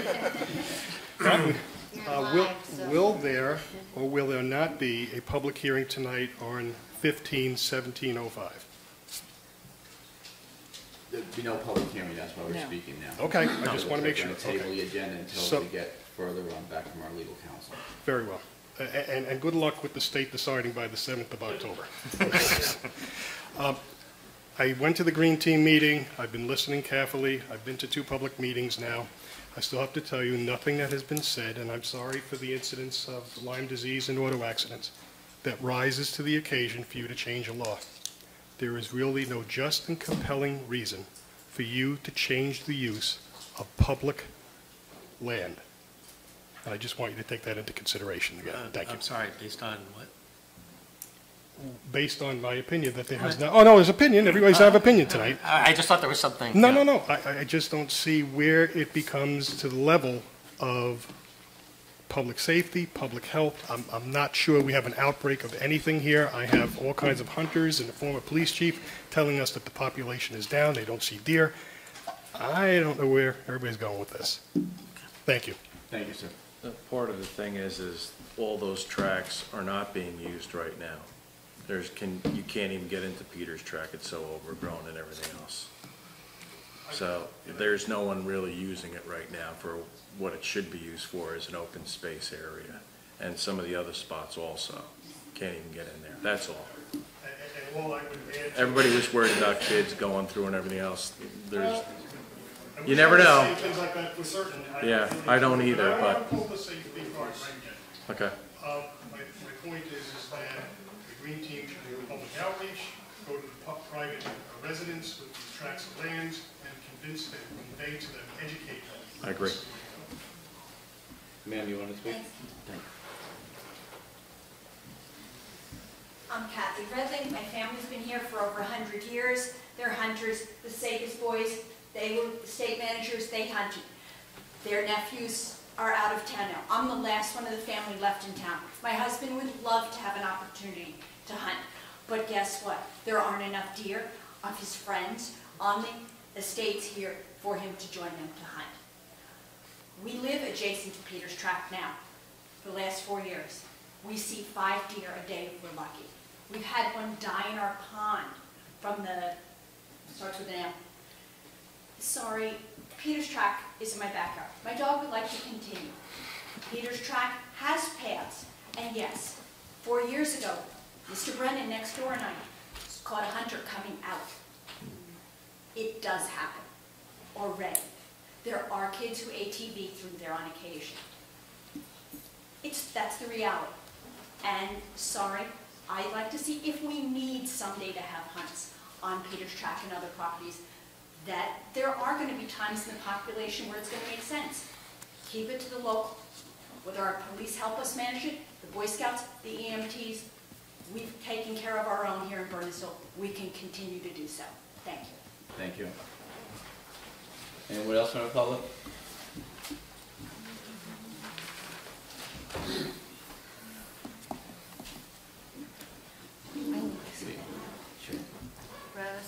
Rosemary Garcia, 16 Chilton Street, Bernardsville, New Jersey. You have to speak a little louder. Okay. Can you hear? That's not, I think. Only Okay. standing. All right, I have a few issues that I'd like to bring up to you. The information that Mr. Anderson presented near the end of his, near the end of his conversation, he himself said that the information when he talked about how many deer per square mile and the other information about the carrying capacity was 10 years old, because he said that he had looked back 10 years. About 10 years ago. So that information is antiquated as far as I'm concerned. He said that some of the seedlings were starting to regenerate. Well, things didn't happen overnight where the deer population was gone. This was a steady decline, a steady change. There was some type of a disease that came through. Well, regeneration doesn't happen overnight. We all know that. So if we have less deer, it's going to take a while for the forest to regenerate, not overnight. Also, he said that last year, well, it went back 5 years. So first they had 14, 15 that they culled, 12, 5, and 0. Last year it was 0, and he thinks it was because it was cold and the people didn't go out hunting. Is that what he said? They came late. They came later. They had another property that they managed that they went to first. But that's an assumption. He wasn't sure. He thinks this is what they did. 0 deer last year. What does that tell you? Not even 1. All right. I was in touch with Bob Nissan, and he's the natural resource officer. He's a biologist from Morristown National Park. Now, you took information from the Audubon Society, where parts of, obviously, Bernardsville is in. Well, we have 300 acres, the brigade section in Morristown National Park that is part of Bernardsville. Federal land, part of Bernardsville. He told me that it is the lowest number he's ever seen. This deer decline started 4 years ago. In 2011, Hurricane Irene came in. After that, the midge population increased, found in standing water, and they were finding, in the fall of 2011, they were finding dead deer all over the road and all over the property. He said this year the deer numbers are continuing to drop in 2015. They conduct deer surveys. They're called distance sampling. What they do is they figure out how many deer there are from far away using, it's a distance tool. So they drive around at dusk, and I don't recall if he said also at dawn, but I know at dusk, and from the edges of the road, they go where there are fields, and they point them towards deer, herds of deer, and they can tell how many deer are in the town per square mile by figuring out, there's a formula that they figure out. He said it's really down, that the numbers are substantially down. Again, we have a little less than about 300 acres of land in the park, in the Brigade area. The survey mostly is done around fields. In Bernardsville, it is, the survey that's done by them is 0.3 miles of observance from a field and the cross estate, all right, which is federal property. The green team included on that map that they gave you, the last page of their proposal, it showed most of, or all of, Morristown National Park. We have just about 300 acres, and the park is 1,700 acres. So he has a good handle on the deer population. He has a lot of acreage to substantiate what he's found. He's claiming that the numbers are also down in the Great Swamp Watershed, all close to Bernardsville, and some land in Bernardsville. Just as you were listening to what's going on in Audubon, this is what's going on in our neighboring town, our neighboring, and also our property in Morristown National Park. He believes the Sherman-Hoppin deer, it's down in Audubon. In fact, he said to me before Mike testified tonight, he told me today, he said, I was surprised, I would be surprised if they got any deer, if they culled any deer at all last year, which they didn't. He's thinking, during the 1980s, that's when the big development boom came. He said the deer, at that point, they were eating the native understory plants, and the Japanese barberry became prevalent. To control the barberry, you can spray it with herbicides. To control deer browsing, and he said, yes, it's time consuming, but look where we live, he said, you can fence. He said, to control deer browsing, you can fence areas. He said that they are seeing a little regeneration due to lower numbers of deer, regeneration of the forest understory. But you also need to control the invasives, because they're also crowding out the understory. Also, where the canopy has grown up, limits sunlight to the floor, there's less of an understory. So basically, there are gaps from the hurricanes. They're starting to study what's going on in those sections, because now you have open space, you have sun, and you can see the understory starting to come back. They're going to watch and see what happens right there in those lands. I contacted Fish and Game. Oh, but I'm going to give this. No. Oh, I'm sorry. No. According to this map from Fish and Game, and I will give this to Sandy, Bernardsville is in, and it goes by zones, not towns. I'll finish up this way. It goes by zones, not towns. We are in zone 9 and 13. Zone 9 means we're stabilized, and number 13 is decreasing. And if you're stable, they're saying not to increase the hunt, but to continue doing what you're doing. But this is some information. Thank you very much. I'm sorry. Thank you. No, thank you very much. Thank you. Anybody else from the public?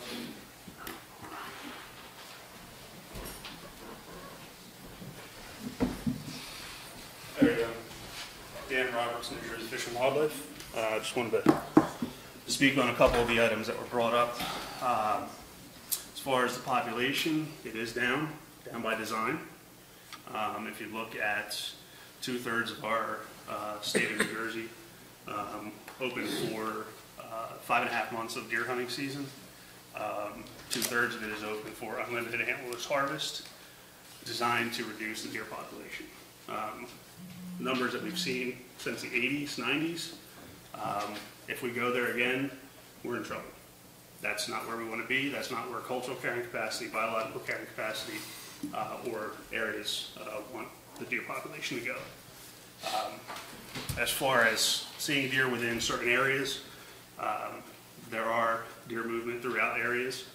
It is possible to have localized areas where deer are not around all the time. And to speak on the disease issues, we did have an EHD outbreak in 2009 and a suspect outbreak in 2011.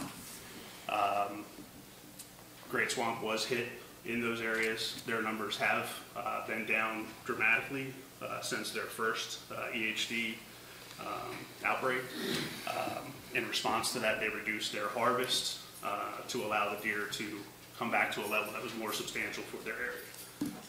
What you have with surrounding towns, as Ed English has brought up through the Green Team members, are areas where these towns are looking to try and maintain their deer at a lower population. So they are opening up properties and authorizing deer management plans through their towns to try and manage those deer. Ed had come to us in an effort to try and garner some of that information as to what can be done, what can't be done, to try and work that through in the town here. I believe, Ed, correct me if I'm wrong, I believe there was a town survey put out, and I thought I remember hearing somewhere on the order of 70%, give or take, of residents that responded to that survey felt that there was deer damage, deer problems, and need for something to happen. That's why they contacted, the Green Team contacted us to find out what options are available to the town. To that effect, we've offered our services and worked with your lawyer, in addition to the Green Team, to try to put out as much information as possible and dispel any fallacies or non-complete information that is out there to handle those scenarios, as well as offer what we can do to the town for offering hunting or non-hunting, whatever the case may be, whatever the town decides within their property, within their boundaries for municipal lands. Sounds like a lot of the deer reduction has been because of disease and illness. How long will it take for those numbers to come back up? With no pressure, deer in high quality areas where food, water, and cover are available, we see commonly areas where twins and triplets are born. At the very least, singles and twins born to antlerless deer, and they can start breeding in their first year. So a fawn born in May can reproduce and be bred typically in the late rut, so late December, and produce more often than not one fawn the next year. Older deer, as they go with quality habitat, produce anywhere from 2 or 3 per year. What's the gestation period for a deer? About 200 days. So you're looking at peak rut, November, which ends up with peak fawning period, late May, early June. Thank you. So, given your, what are your targets? You talked about targets for keeping the population down. I mean, what are the targets for Fish and Wildlife? We don't have a specific number target. I know 10 to 15 was mentioned. 10 to 15 has been done through a few studies. 20 has been done through a few studies to try and create an optimal regeneration or potential for regeneration in areas where we have 40 deer per square mile, 60, 80 to 120, as was mentioned earlier from a decade or two ago. Trying to reduce those to levels that are more acceptable to cultural carrying capacity, what the landowners and the land itself can support. Honestly, yes, the land can support more than people can. So the people of the area will dictate more where those levels are. So if the town has a real problem with it, there's a lot of deer vehicle collisions, a lot of devastation on your forests or your parklands, to where you aren't really getting much regeneration or regeneration of non-invasives. Those are the factors we use in trying to determine where we want those deer populations. So yes, in some of those areas, we are looking to continue to decrease populations. In addition to some of those areas, we are looking to stabilize those at lower levels. So while we still have long hunting seasons and unlimited antlerless deer, we are looking to bring those population levels in those areas down to lower numbers, mostly due to land use and what the population dictates or desires. Is the spread of some of these diseases that have been, ravaging different pockets of the population, is that anything to do with population, lack of food, environmental quality, anything other than just it happens? The potential is there for diseases that would be related to population, overpopulation. The disease that we've got in the EHD, epizootic hemorrhagic disease, is solely based on the midge that comes out of your swamp, your puddle, your mud flats, and affects localized populations.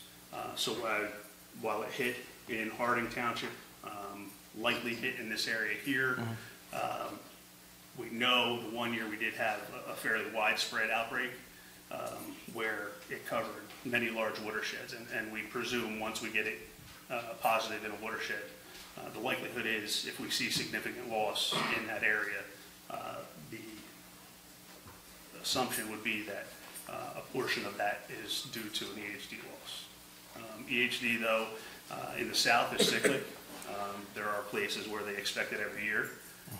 Here in New Jersey, we had an outbreak in 1955, 1999, the early 2000s, and it has only been since 2007 that we found a new type, a new variant of the EHD virus, that it has happened a couple more times and more frequently.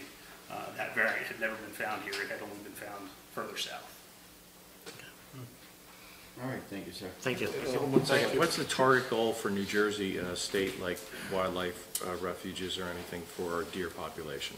What are your goals? We don't really have a target per square mile.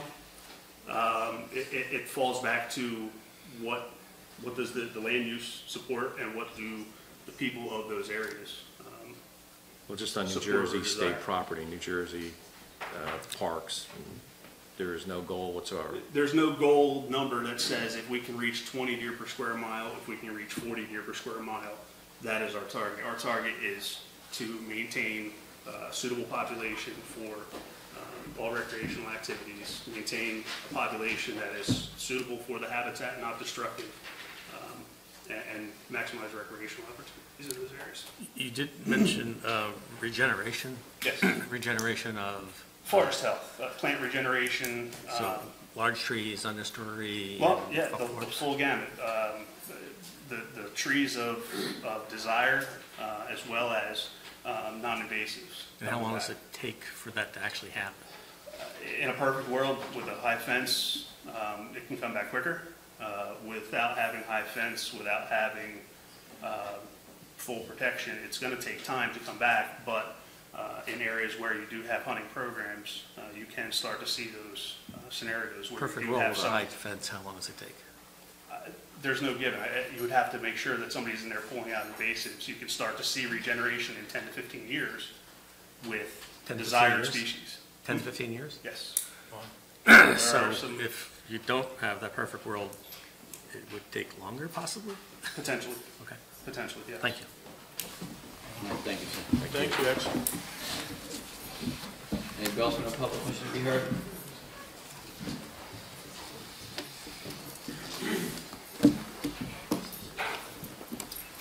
Hello again, Cindy Kinson, New Jersey Division of Fish and Wildlife. I'd like to mention support of the direction you're going with revising an ordinance to allow hunting on your select municipal properties. Obviously, your residents, those who responded to the survey, also expressed a support for action being taken to reduce the deer overpopulation situation in Bernardsville. Just to touch on a few things, safety issues that were brought up this evening, I wanted to mention that yes, indeed, in fact, it was 15 years that there were no bow hunting related accidents statewide. And with millions of recreation days of field hunting in New Jersey, there are only 5 hunting accidents statewide, none in Somerset County, more likely to be small game than deer hunting. So hunting is a safe sport, and it is not unsafe to hunt public land. You could speak with communities such as Hillsborough, Hopewell, Bernards, Montgomery, also county parks like Hunterdon and Monmouth County parks that have controlled hunts. A bow is a short-range sporting arm, and 20 to 30 yards is a common range that hunters would restrict themselves to for an efficient harvest. A number of years ago, I believe it was enacted in 2010, where the bow hunter safety zone was reduced to 150 feet. This came up earlier today. It's still the same distance from 450 feet to a school playground. But for the purposes of bow hunting, the state legislature researched this issue and determined that not only is it safe, but that it was an effective tool for suburban deer management to get into small pockets of land. It's not just larger lands that can contribute to the success of reducing populations and giving your residents some relief. There was mentioned about, some of your residents mentioned concerns about limited public access, which of course I brought up through your attorney and mentioned at your August 10th council meeting. And we still are willing to work with you any way we can to answer some of these questions or support your moving forward with a regulated hunt. If you choose something such as an open lottery, we can help you, we can assist you in structuring it, or you can work with neighboring communities who have some similar structure. It doesn't have to be a very highly structured, overwhelming program that would be a burden to your administration. If you do have an open lottery, we can also have anybody who might be the selected, lottery selected hunters hunting your individual municipal properties. We can have a background check for fish and wildlife violations done for you on anyone that is in part of your participating in your open lottery hunt. Also, if you had a structured program that was administered through your borough, instead of however you were considering structuring it with a club, we can hold our hunter education unit can hold a hunter orientation for those who are participating in your lottery type of hunt. And this would be a way that you can help ensure that they're reminded of borders. You can provide them with maps. We can revisit the hunter ethics and hunter safety, remind them of some regulations, which of course hunters are aware of. They are provided in the Hunting Digest, the summary of rules and regulations that they are familiar with. And lastly, some of your residents did express a preference to be able to hunt your properties, those that they contributed to help purchase or pay taxes on for open public space in your community. So we just want to reiterate that hunting is a safe sport. We're happy to continue to work with you. We've worked with you for a couple of years with the Green Team, helping to provide information. We've conducted several public presentations on the deer issue and on hunting laws, regulations, and how it might affect them. We'd still be happy to do that if you have a need. But in general, we want you to know that we support you moving forward with a ordinance revision that would allow regulated hunting on some of your select municipal properties. Thank you. Thank you very much. Thank you. Anyone else want a public vision be heard? Karen? Yeah.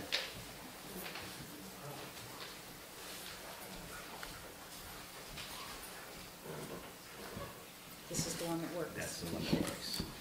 You can move it back if you'd like. That's okay.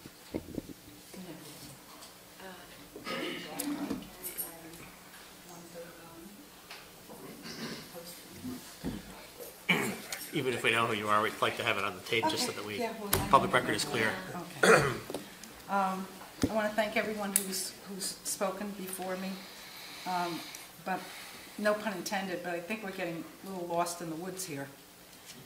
Chief Sharetta did point out that we're talking about public land, and this is public land that our taxpayers have paid for.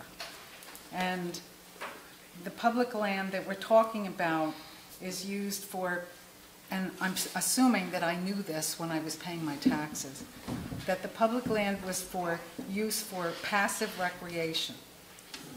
Hunting is not passive recreation, but I understand that's something that you would consider. Actually, open space is typically passive and/or active. Okay. You are on open space. Excuse me? You're on open space. Yeah, through open space. But open space, to me, is passive recreation, hiking, biking, walking dogs, that sort of thing.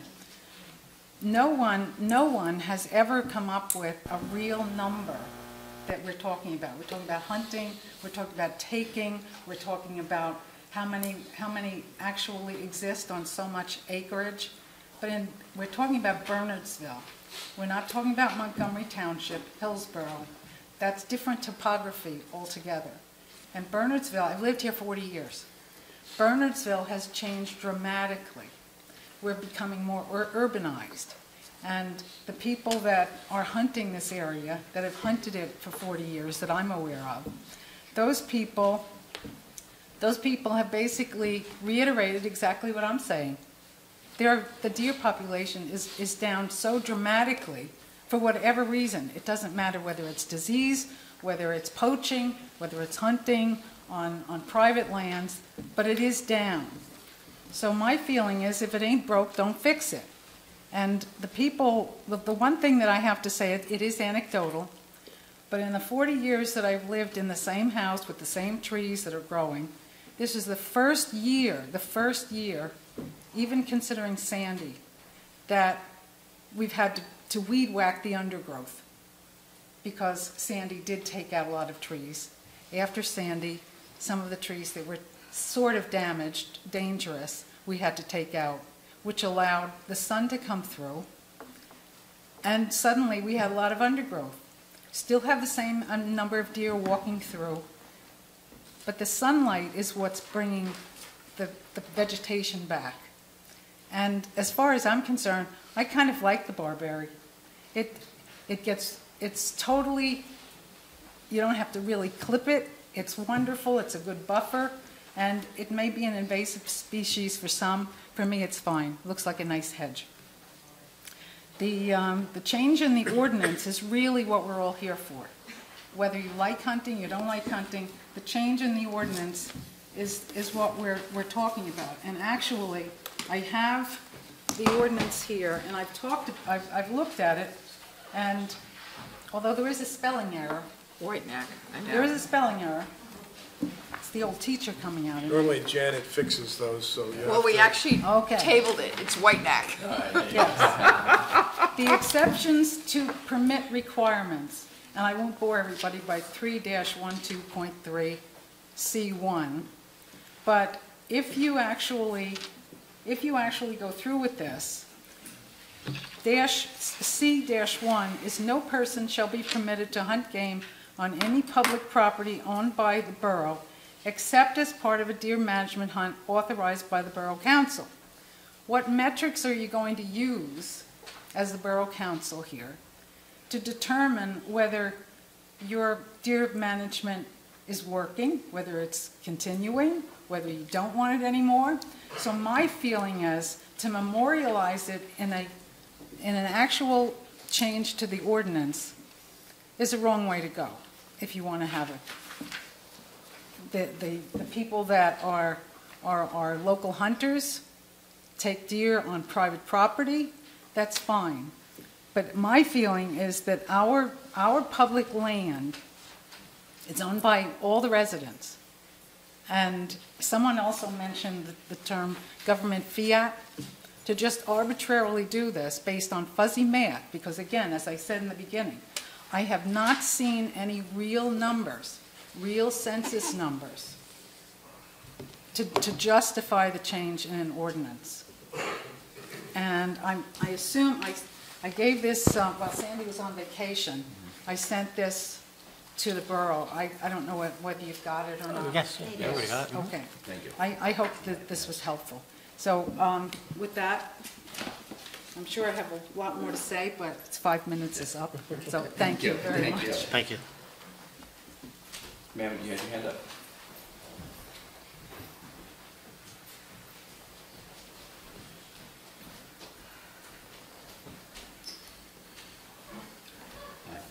My name is Elizabeth Jonak. I live at 7 Franklin Court, and I don't have anything prepared. I just wanted to say that I'm personally opposed. I'm only here because I'm personally opposed to hunting on taxpayer-supported land that I pay for with not. I haven't found any real hard evidence that it's needed here in Bernardsville, and I would hope that if you were going to do this, that you would discuss with the residents whether they want it, especially the ones that live near the lands that are going to be hunted, because it is so close to their private land that it's going to be happening where their families are. Thank you. Thank you very much. Can you spell your last name? Sure. It's J-O-N-A-C-H. Thank you. Anybody else from the public wishing to be heard? Seeing none, I'll close the open session. Should we give a moment for them to prepare? No. Sure. Yeah. Get more work. The council's going to ask for a 2-minute break at this time. Small water. You gonna do it? Yeah. Actually, there's no question. That's fine.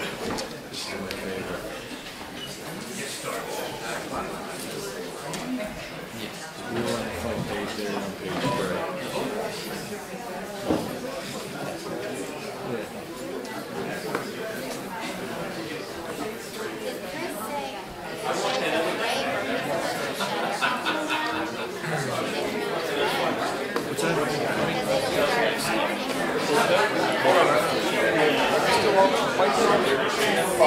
Probably, yeah.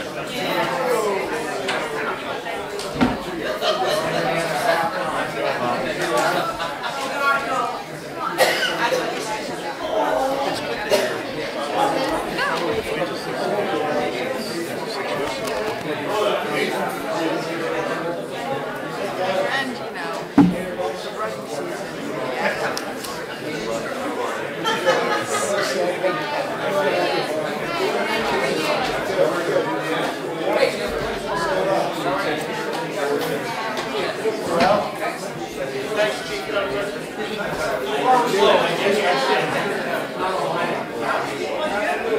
Jen, how are you?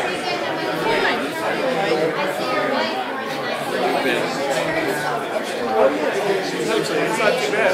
I'll tell you what, a lot of people are really happy. So it's been pretty good. We've been around. And they like that. They're all working together.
Come on now, wake up, wake up. There's work to be done.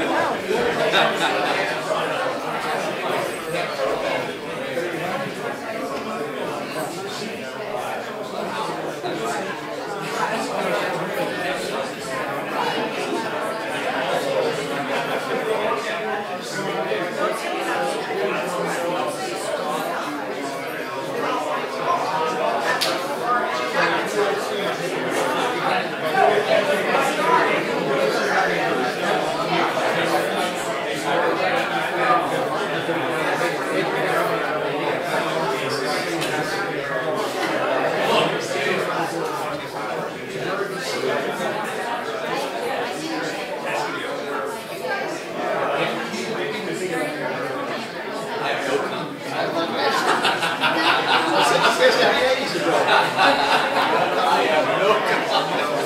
What just happened?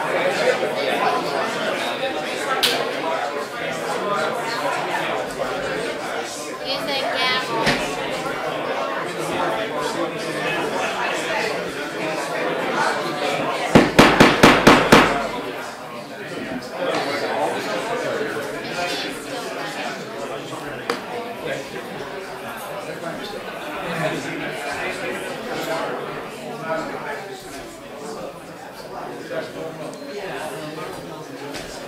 All right, I move to adjourn. Can we finish next week?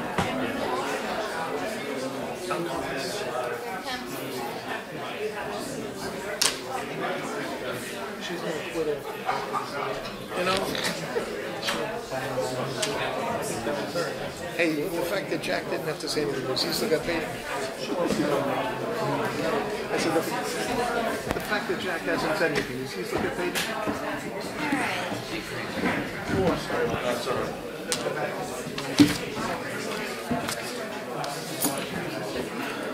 Are you ready? Speed meeting. Yeah, right. Evelyn Wood, let's go. Okay, ordinances.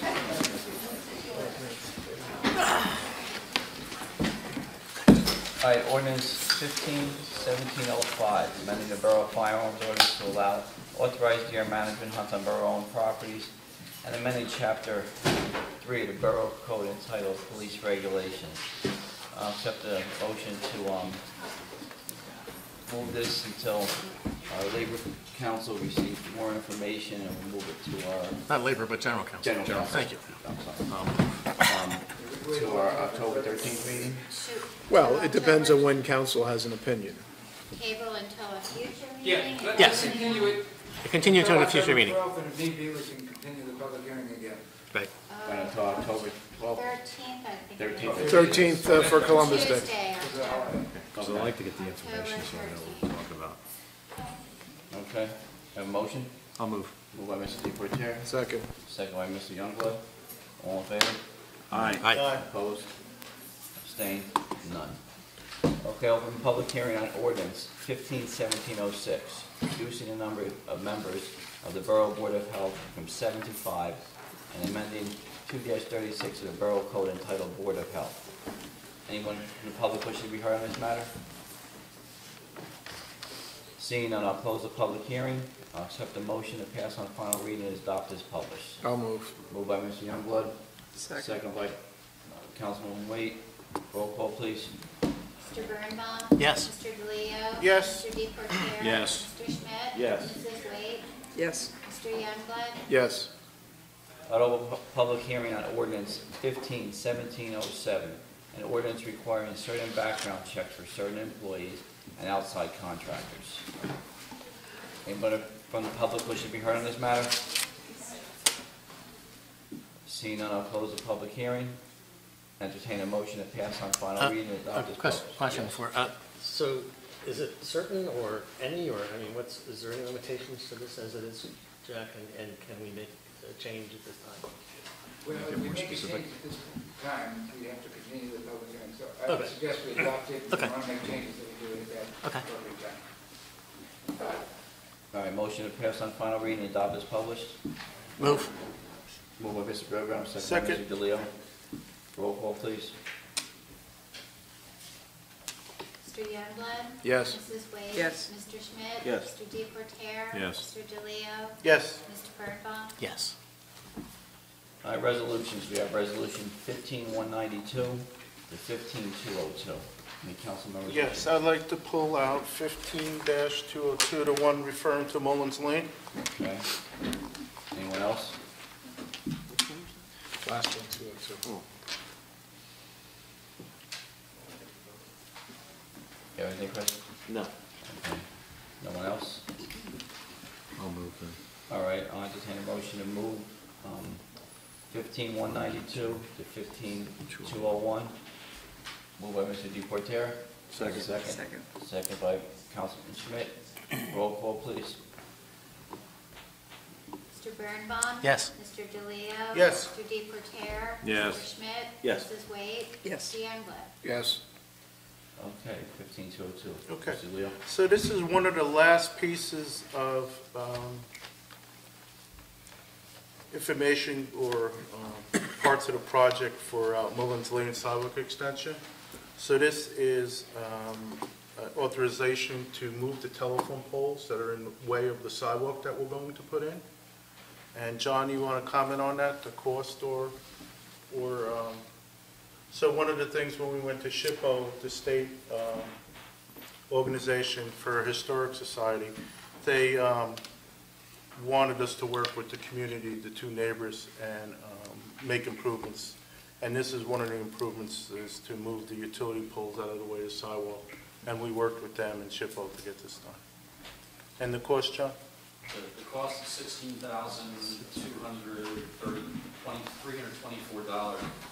Not only does it relocate the couple of poles, Verizon's going to be relocating a pole up on Old Army Road. JCP&L has to relocate their facilities to the newly relocated poles, so this cost includes them relocating a substantial amount of facilities up there. It does relocate a couple of poles and then moves their facilities over to the relocated poles. Results in savings in the form of trees that don't have to be taken down, and therefore trees that don't have to be replanted. It doesn't net out to $16,000, but about half of that amount is saved by relocating the poles. Does it minimize the retaining wall also because of that? It eliminates the retaining wall. All right, so that's a savings there. So about a $30,000 savings. Along with the fence that would have been with the retaining wall, so it's good. The other thing it does is result in a nice straight shot sidewalk rather than looping up and down around the backside of Because these one poles. of the requirements for the state was to move the sidewalk to the curb and not have that buffer zone we usually have. So when we shifted the sidewalk towards the curbing, the telephone poles were in the way. So now this is a way to move the poles off the sidewalk, the potential sidewalk is. Okay? That's it. Anyone else? Okay. Entertain a motion to move. Move. Moved by Mr. DeLeo. Second. Second by Councilman Verboen. Roll call, please. Mr. Birnbaum? Yes. Mr. DeLeo? Yes. Mr. Deportaire? Yes. Mr. Schmidt? Yes. Mrs. Wade? Yes. Mr. Youngblood? Yes. Okay. Item 9, report of municipal attorney. Anyone have any questions or comments on it? Yes, I'm in closed session. Okay. All right, seeing none, we'll move to council committee reports. Public safety? Yes, over the last 2 weeks, there's been a couple of OEM has sponsored or worked in conjunction with Police Academy down in Hillsborough. They had a very good simulated training session a week ago. This past weekend, the fire department, the ambulance, and the CERT teams were supposed to work on a helicopter landing pad. Unfortunately, because of the Pope in Philadelphia, the helicopter was not allowed to take off. But actually, the presentation put on by the fire department was actually excellent. And we are continuing to train, and hopefully we don't need any of it. But the reality is we've needed a helicopter several times in the past 2.5 years, and we probably will again. Other than that, I think that's about all, unless there's any updates on Mannery Road. No updates on that. Any questions? Okay, finance and personnel? We can pay our bills. And we're actually, in cooperation with Public Works, we're accelerating some of the road projects by getting some advance work done on the engineering so that we don't have to wait till next year to start that, and we will be able to be prepared to go and bid early and get the work done earlier than usual. And we can only do that because we have this permanent funding in place that we're able to do with our expert team and under Ralph's leadership to have the funding in place to do these things. It's, I think, helping a lot in being a little bit more predictable about the work process and what needs to be done in the borough. We've also started to look at some of the personnel policies, particularly for the leadership, and, you know, help keep everybody focused in the right places. All right, any questions, anyone? All right, engineering, technology, and public works. Okay, we had a meeting on the 22nd of September, and one of the items was Mullins Lane, so the plans, the final plans are going to be revised and sent down to SHPO for final checkoff. And then you heard about the JCP&L relocation of telephone poles. And once it's done, we can send this out, approve the bidding, the engineering, and send it out to bidding, and hopefully in the springtime we can get shovel on the ground and get our sidewalk in on Mullins Lane. Road construction projects, we have Mine Mount Road ongoing. Mine Mount was probably one of the worst roads in town, and it's moving along quite fine. John, any update or any problems with Mine Mount this week? No? Good. Okay, and then with Mine Mount, of course, is Bodner and Park Lane. The drainage in the Claremont Field has been completed, so we're ready to connect the Mine Mount and Park Lane together once Park Lane is completed. So that'll be going on for the next probably 3 weeks, John, you would say? And I think there's been no traffic issues. They shut it down in the morning and then they open it up at night. But there will be one point where they have to, I think, shut the road down when they start putting the sidewalks in on Mine Mount. Okay? Another road construction project from we're funding was Sycamore Road. Test pits were completed. And John, is there any more status on it? I'm just waiting for the engineer to reconcile whether or not there's a redesign needed. We don't anticipate it, but okay. The contractor's anxious to get his structures ordered so he can get in the ground. Good. Sycamore is one that's going to include sidewalks and curbing and drainage. So that's no sidewalk. No sidewalk? Okay. Curbing and drainage. And of course, a new paving. Claremont, I gave you that update. Post-Conhar, the field work has been completed, base map drafting completed, and design works in progress. And we will be talking about that one soon. It's another one of our worst roads in town, and I can't wait to get that one done. Mika Road, design and traffic control patterns complete. DOT meeting, transit? Yeah, not scheduled. Not scheduled. The plans have been. This is a next year's project. This is one of our projects for next year. What else? The basketball courts, we'll talk about that. And Chapin Road, the drainage, we started talking about that. We'll talk about that one in closed session. And, fall cleanup is scheduled for the 24th of October up at the dump. Yeah, it was in the paper this week. Okay, good. And we started some guardrail repairs on, we're starting soon for replacement on Pill Hill, Mount Harmony, Peachcroft, Post Cunhard, and some timber, wood timber replacements on Stone Fence and Laurelwood. I think that was it. John, you have anything else to add? I wanted to bring something up. Remember we talked last week's Public Works meeting.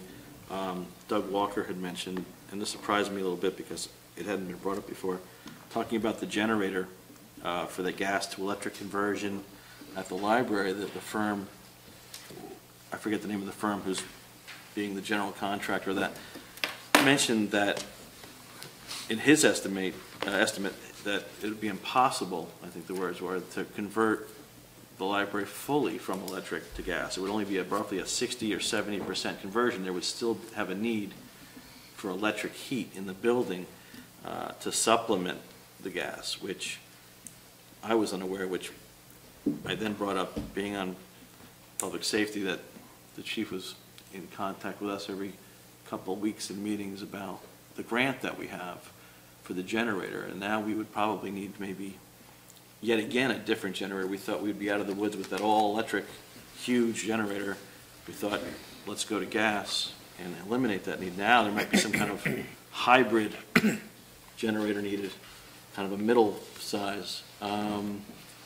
So I wanted to find out some more about that and get maybe someone else to take a look, or a second set of eyes to see why you can't have 100% conversion, since the library has the ductwork for air conditioning, like most homes would have the same ductwork used for heat and air conditioning, why that can't be.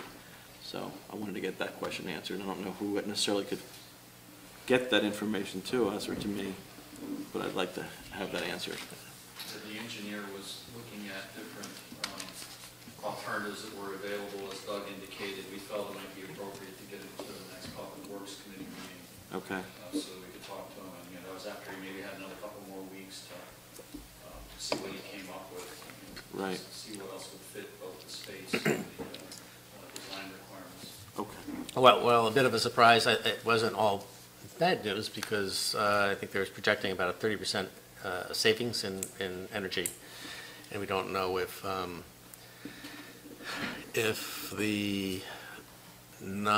we could turn off the electric in an emergency. We're running on the generator, so we have questions basically that need to be answered. But there's, we are curious certainly about completely abandoning the electric altogether.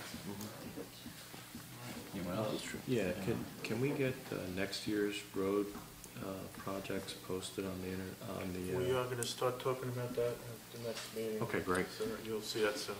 And This is the next batch of roads. I saw something that was talking about some emergency pruning around, I had a couple of complaints, people just in terms of trees and whatnot, so those are being addressed? Some downtown pruning was done and some library pruning was done. Did people call them in, reported them? I'm not sure if anything was documented, but they're more in the downtown walking, downtown area. John, you were doing something, weren't you? We already addressed street trees in the downtown. We About a had month ago. contractor in and pruning back pretty good around the signs, all in Alcott Square itself. I'm not aware of any other requests or complaints that you And Doug mentioned that the trees were pruned in the library and cut back a little bit. Right. Up in the library complex. Okay. Anything else? That's it. All right, very good That's job. enough. Good job. All right, any other committee or commission reports? Just briefly on HPAC, they had the historic walking tour of Alcott yesterday. Very well-attended event. Also, we had asked originally to have Dan come tonight to give us an update on Dunster Squib. We pushed that just in the reference of time, so that'll be up. He's going to come on the 13th. All right, anyone else? Open Space met, and we there are a couple of properties that are some trail mapping has been worked on apparently. Okay. And also, we're waiting for the answer on whether we will be awarded a grant along with Audubon for connecting all the way to Patriots Path through the borough property. I don't know if we have an answer on that one yet. We haven't heard. Yeah, it's supposed to be, I think, first week in October, if I remember correctly. And also, they're evaluating a couple of properties to find out if they're appropriate, and if there's any interest on the on the part of the owners to do something with us. Until those things happen, it's not much to talk about. You got to find the willing partner. Peter, what parkland were they looking at for the trails? Peter's Track? No, yeah, Peter's Track, I believe, is the one that was laid out. And I think that's it, yeah. Okay. But we also talked about accelerating that because we really want to get this off the ground instead of talking about it, start doing something about it. Yeah, we talked about it in the beginning of the year, but it's really done. Apparently there's been lots of references to walking downtown and walking areas, and it's time to actually make something happen. What else? Did you guys ever, I don't think we've seen it, but there was an issue about the open space plan, needed some amendments because we have never, There's some, yes, there are some comments from the planning board.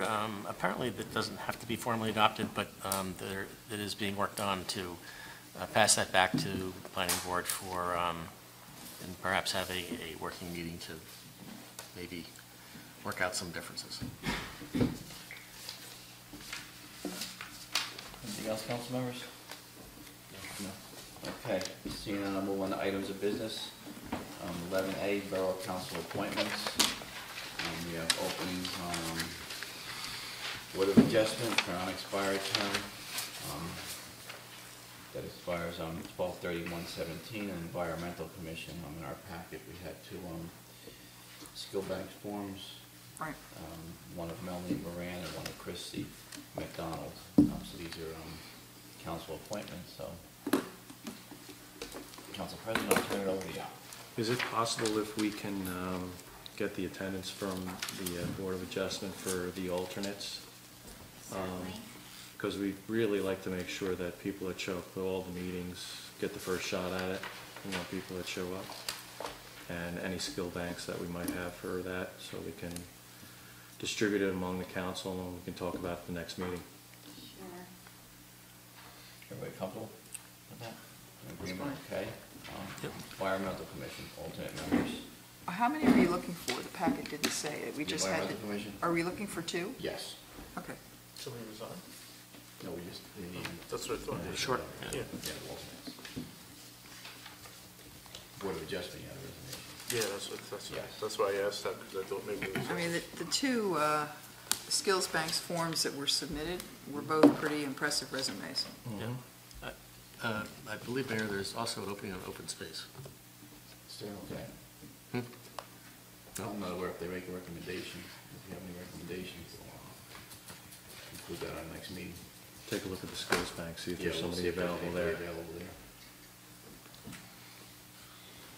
I can't believe it's almost October. Pretty soon you'll be working on appointments for next year. So we may want to Yeah. kind of keep We're going to have to that look at on. the attendance also Yeah. for those, again, for next year. Okay, so Environmental Commission, alternate members. Any discussion on it? Both Melanie Moran and Christy McDonald, I mean, they looked Qualified. very, Yes. more than qualified. All right. There's really not a lot going on in the Environmental Commission, but it's good to have some new members. Yes, okay. I'm sorry. I don't entertain a motion to appoint both Melanie Moran and Christy McDonald as alternate members of the Environmental Commission. I'll move. Second. Moved by Mr. DePoitere, second by Councilwoman Wade. All in favor? Aye. Opposed? Abstained? Ayes have it. All right, 11B, basketball courts at the skating rink. Okay. So, as you all know, we had a need for basketball courts for our town. The ones we had in Claremont Field, they're subpar and they're non-existent now. So we came up with, Rec came up with a proposal through their group to erect two courts in the old, I guess you would call it the skating rink, adjacent to the pool. And John went out for engineering, and this is what we have here. So it would include two full-size basketball courts and enough space between it to run a recreation league and also to acquire some bleachers and a scoreboard for this complex. And in your packet is a layout of the two courts on the property. And John, do you want to add about the surface of the courts? Sure. We reached out to the Board of Education to find out who did the tennis courts. HaleCon out of Bridgewater did the work. I don't know if anybody went by while they were doing the work. They were very particular about sealing the cracks, and they really did a great job. If you go on their website, they do basketball courts. They've done a lot of tennis courts all over the world in addition to the United States. But I invited Bob Bradley and the representative from HaleCon up to take a look at the skating pond. It's got cracks in it. We were